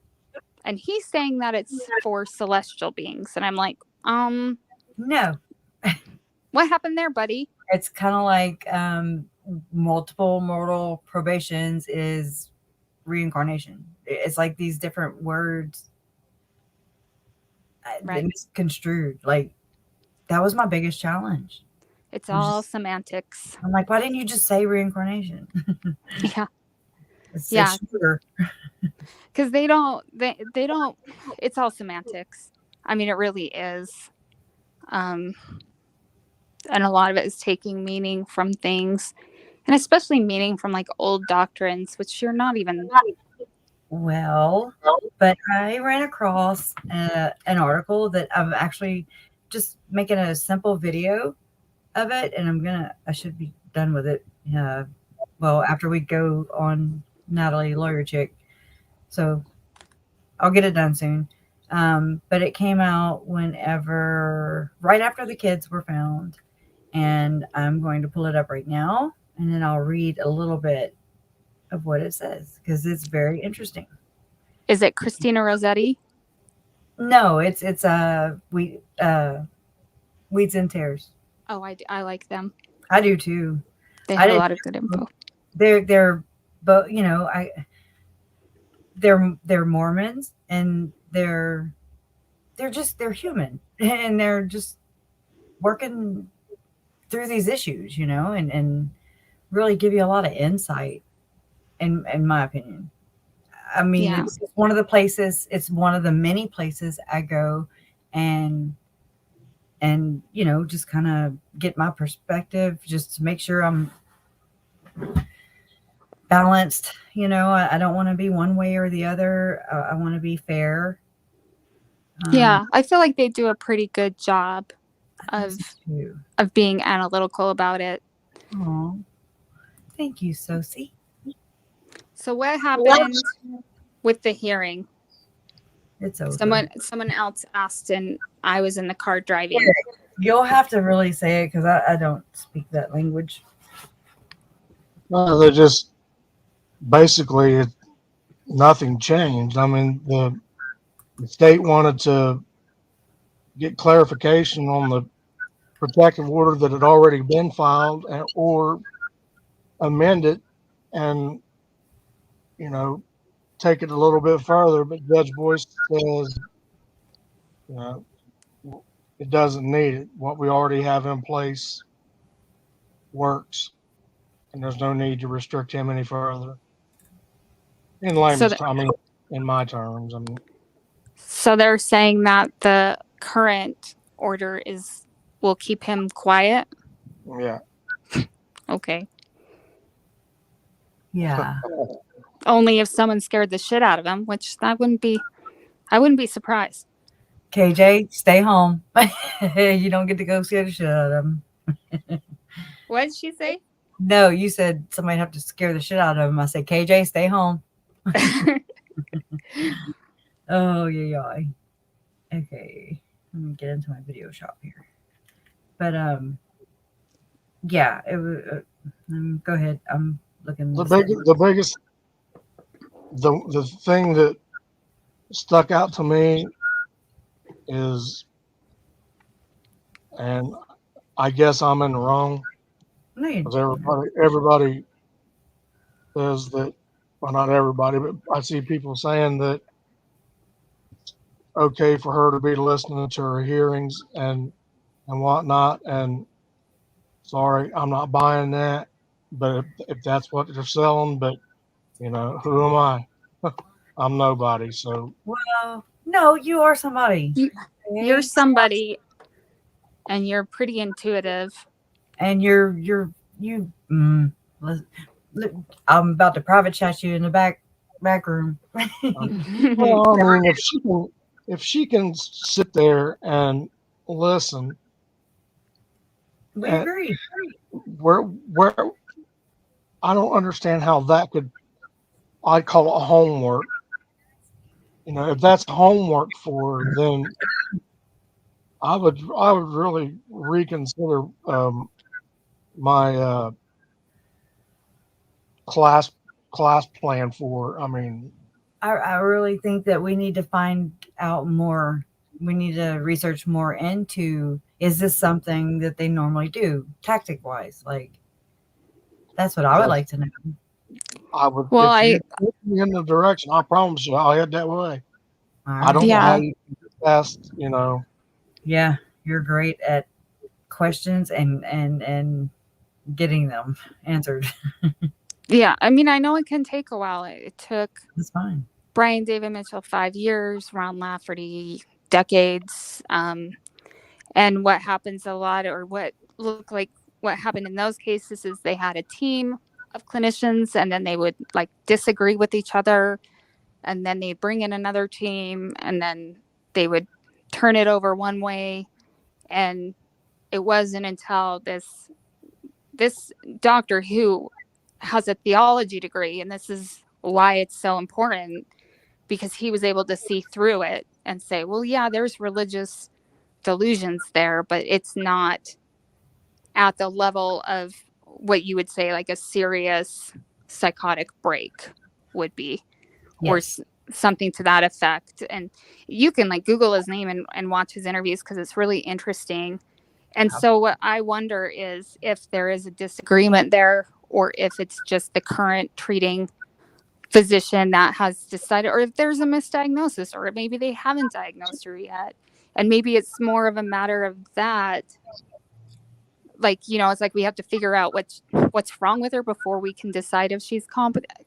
I don't know, but I would tend to err more on the side of that, just because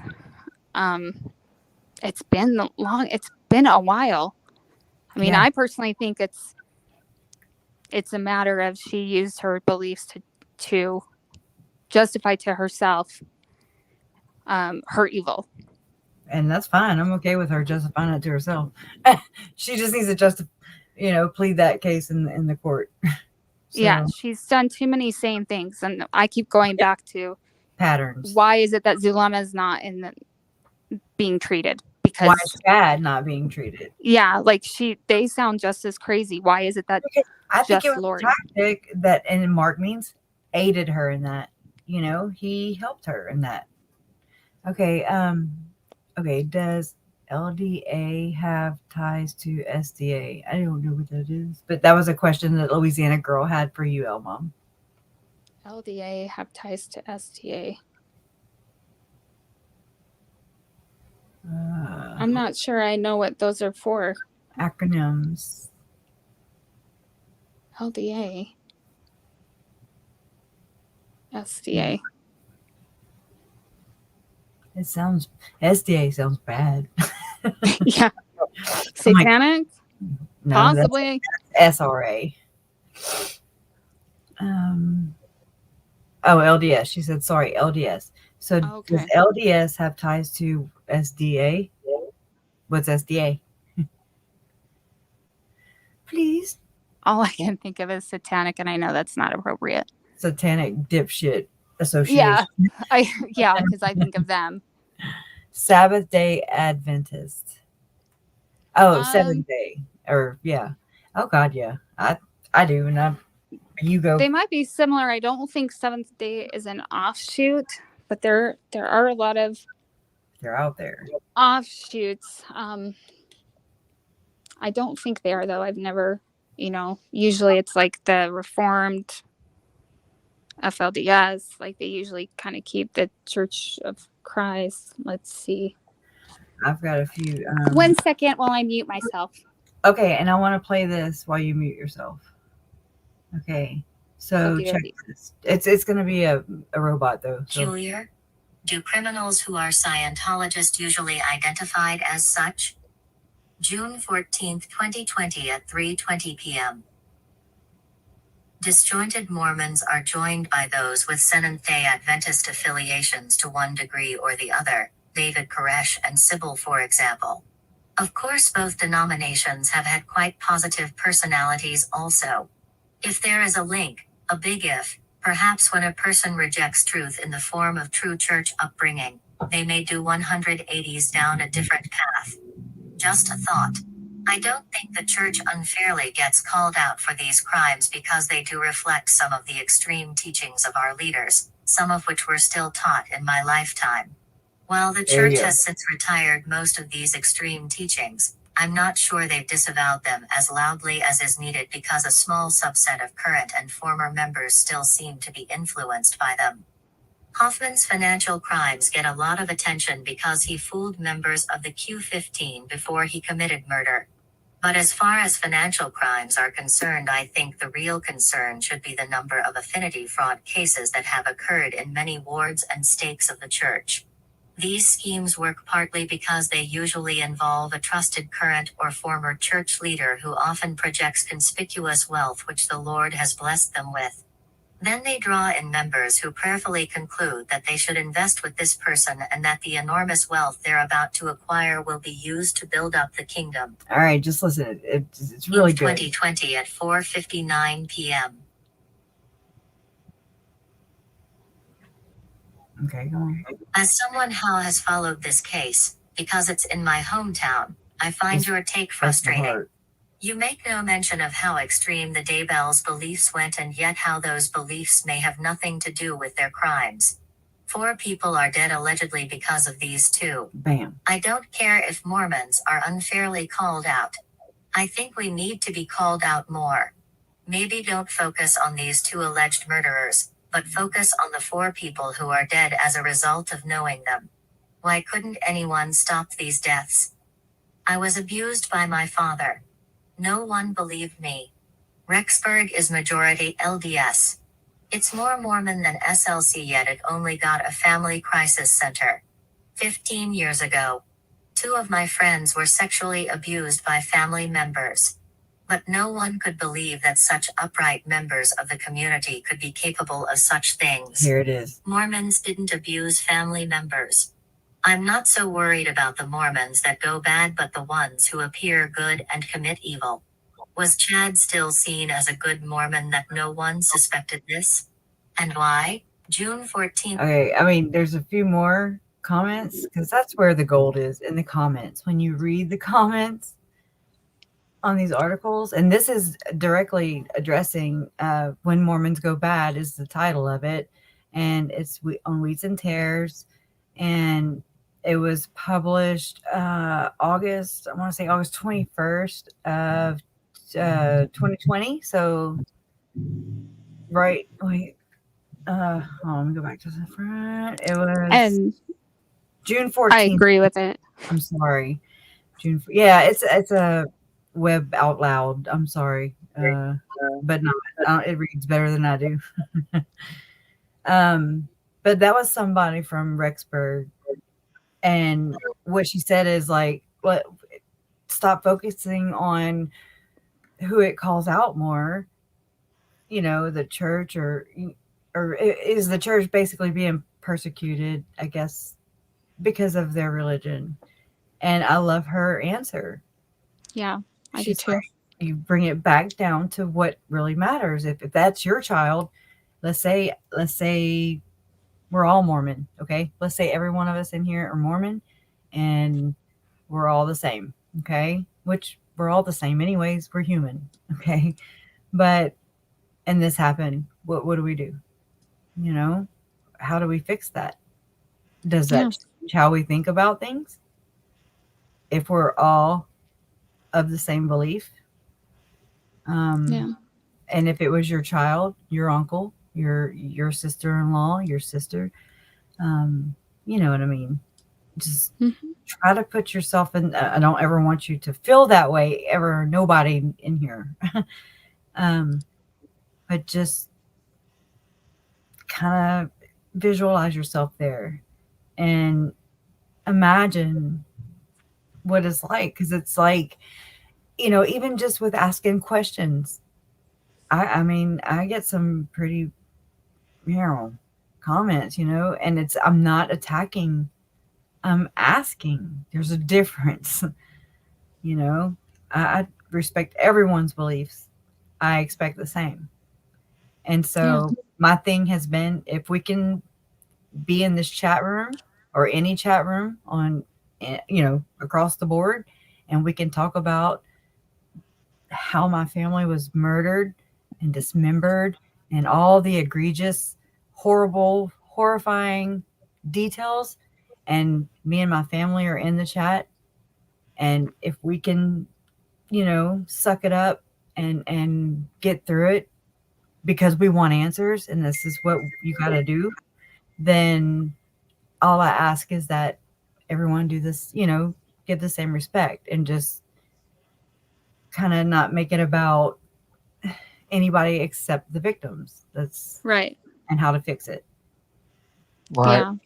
So, but and that's what I always respectful. So, yeah.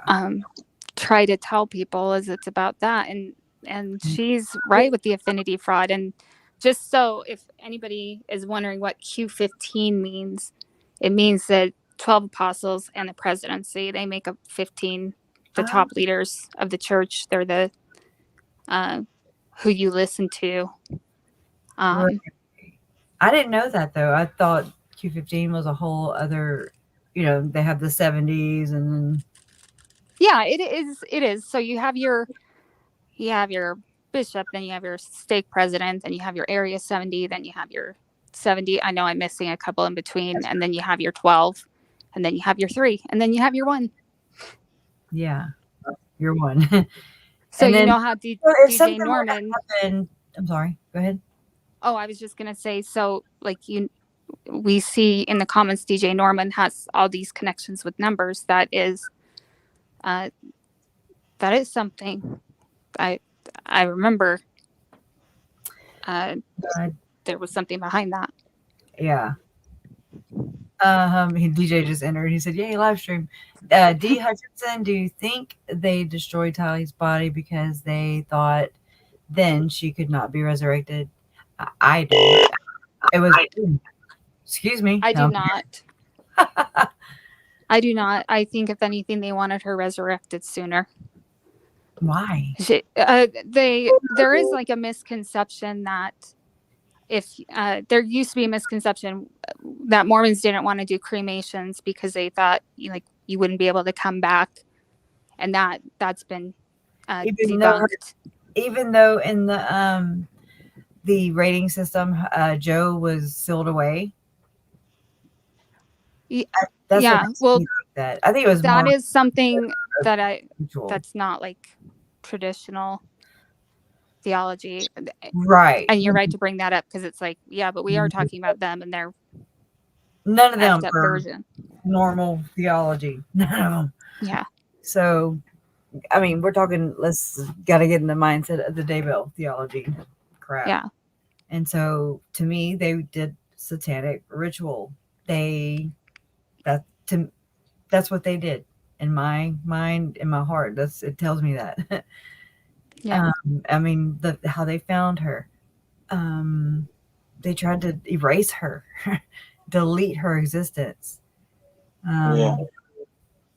That's why I don't even make my opinion public very much about what I think about happening with Tylee, because it's just bad. We need more facts too. We need more. I want more facts about the rest of her, where her skull. They didn't elaborate. Me and Eric were talking last night. They didn't elaborate in the preliminary hearing. They just said partial skull, which was her mandible. And so you're like, well, where's the rest of her skull? And then you're like, I can't believe I'm asking where the rest of Tylee's skull is. It does that whole loop. But if we don't talk about it, then we're not doing anything for them. And I mean, I understand it's hard. It's easier for me today, but tomorrow it could just be one of them things where I'm like, nope. Yeah. I respect that for everybody else too. I don't want to make anybody comfortable. It's gross. But it's nothing that we did, Right. We're trying to figure out what they did and make just so we can know what the hell we're dealing with, know how to fully embrace the situation and change and just change this shit, turn it around. How can we be proactive? How can we expose these people who are devil worshippers? Well, there is you read the Tanner stuff. I did. That is something everybody should read. In my opinion, how do you have that many cases? How many that came forward, like 80 to 90 cases or something like that, or accounts of SRA, satanic ritual abuse, and then I just don't understand. If you have that many people chirping, there's something there. You can't ignore that. That's no. You cannot sweep that under the rug. No. However, it got swept under the rug, but that rug is now a mound, and it's a big eyesore in the room, and it just needs to be dealt with. Well, one of the factors here, I think, is that before the internet, when the church didn't really want things to be known, it was much easier now that we have the internet, it's very hard. But all these apostles, sorry, I was walking up the stairs. All right. They're from before the internet, right? Yes. Like they have people run their Twitter accounts. So I think they're still in that mindset. Like, let's just not deal with it because people, I don't think these people won't find out or what. They tend to be very, that's a pattern. And I find it in here and, you know, and let y'all hear another one of these little comments about Chad and Lori Daybell on Wheats and Tears. And it makes so much sense. You know, but it's not coming from me. It's not coming from Jen. It's not coming from anybody in here. It's outside perspectives. And I love those. I love y'all's too, but. Well, it's practicing Mormons that are willing to look at things and say, yes. You know, I think that's important. Yes. Because it's not all bad. I mean, Mormons tend to kind of be not gullible, but naive. Because I mean, they want to believe the best in people. Right. And so people take advantage of that. Like they do any other human. You know, anybody they can crap on, they'll do it. But well, maybe they're just more susceptible. And well, you have to think every worthy male, female that wants to goes on a mission. What's going on a mission? It's door-to-door sales. So you become really good. When I was working in the corporate world, they love to hire ex-missionaries because they can sell. Right. I get it. And they're self-starters, that's for sure. Okay, right here. 20 at 10:17 p.m. I've read quite a few national articles about the Daybells, mainly because I live in Idaho.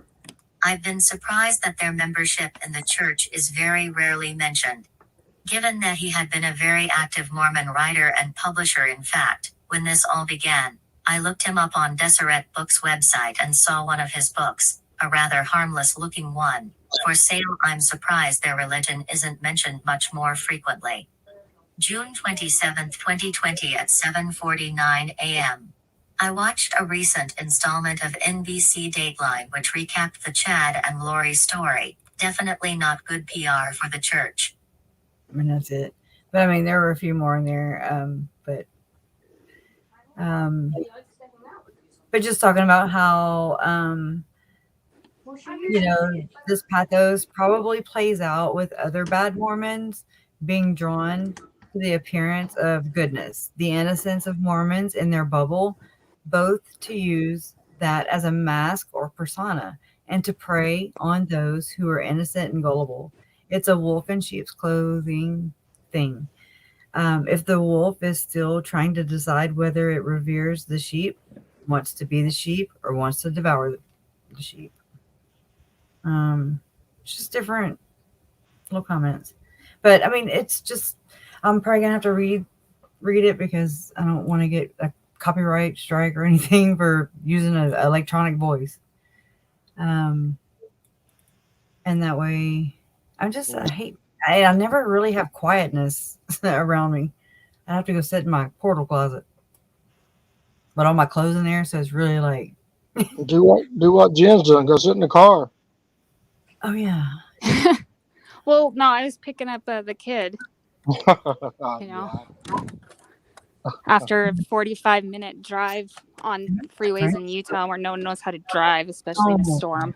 I used to drive Aspen twice a day, 45-minute round trip. Yep. DJ Norman says, I have been showing on my Facebook from how Mormon Inc. is scrubbing stuff from internet. Oh yeah, me too. Hiding death dates. Oh wow. Hiding death dates and find a grave and obits with no death date. She had a 4.6 Mormon Jesus birthday. Who does? She had a 4.6. April 6th? Who's she? That's Smith's. I know, and I think it's either Colby's, and I think it might be JJ's mom too, his brave mom. Yeah, you have to. Because DJ said that if anybody was next, it was going to be Colby. I remember I read across that from long ago. Today, Yeah. I read across that. He says, I don't know about normal, not common, but those that do it keep on doing it. Yeah. Things to look forward to. I'll put that down, Jen. Right. Yeah. I'm so glad y'all are here. Thank you so much for being here and just being troopers and talking about this difficult stuff with us, because y'all see how important it is, and I appreciate that from the bottom of my heart. Yes. And thank you for supporting. It means a lot. I know it means a lot to you, Krisha. It does. It sure does. The Crusher crew. Sir. Yeah. Crusher crew. I don't It's know. the Kool-Aid in the gang cult. I can make my own cult. I mean, anything can pretty much be a cult. Exactly. If we're going to call LuLaRoe one. But we've got to stop. I now get and respect what you said. You're like, it's just so slung around. It's just so, it's overly used. Yeah. That article I sent you from Wheats and Tears, that one was good. Because they were like, you know, they brought the extremism and the, oh my God, what's the A word? Apostasy? No, I sent it to you and in that email. And when did you send it? Is it one of the older ones you sent me with Stroud? No, this afternoon. Oh, okay. I haven't seen it yet. I thought you. So I'll read it. I thought you. Huh? I thought you commented on it earlier. Oh no, I said that it was something else. Oh yeah. I'll talk to you. Talk to me. I'm just making. No, I'm just setting up for Natalie Lawyer Chick. So if anybody wants to go over there, it's just her channel is just Natalie Lawyer Chick. Yeah, y'all come. She is a defense attorney. And she's very well researched and kind of funny. And yeah, I've watched her. I had to redo my. You know how sometimes YouTube will kick you off, and then you're like, "Wait, why am I not subscribed? I've always been subscribed." So I went through some the other night, and I was like, "Oh, whoa!" And so I resubscribed to her, and I checked every other one I had. Yeah, YouTube is whack sometimes with their notifications and the algorithm blocking people for it. Just they get out of whack. Yeah. Was that a guitar or a piano? No, I just dropped my cord. No, and now the comments thing really bothers me when they do that. Like you'll go to check your comments, or you'll go, like I'll go through them, and I'll see one that's like 4 months old that I'm like, I never saw that. Yeah. Yeah. Where did I send it? Oh, not this phone. Anyways, carry on. All right, Jay has mom. I'll reply to you as soon as I don't function well whenever I can't retain and talk. So now if it's like with my kids or something, then I can do 50 things at once. But I've been getting a lot of emails from people, from you guys, and they're awesome. I mean, I'm just like, cool, you know, and see, I'm not alone. You all make me feel like I'm not alone. I know that now. I doubted it before. I really literally was to a point where I was like, I have nowhere to turn. Oh my God, who can I trust? I mean, I'm talking like cops, FBI, people Oh, that you sure. look for help. Holy crap. And I mean, it was a whole awakening for me. Yeah. And then you just, I've learned that you rely on yourself and God, and it will all come out. It will come out. Yes. I'm going to go because I got to pee before we. You- And I wanted everyone to know that. I wanted you all to know that. Yay. And then I will see you over there. I just texted you that link. Okay. Awesome. Thank you. All right. Thanks, Eric. I hope that you'll come and watch us. Hey, if you text me that, if you texted me, but mine's to join. Okay. What's I'll go. what's the name of that channel again? Because I'm gonna It's Natalie Lawyer Chick. Natalie Lawyer Chick. Okay. Yeah.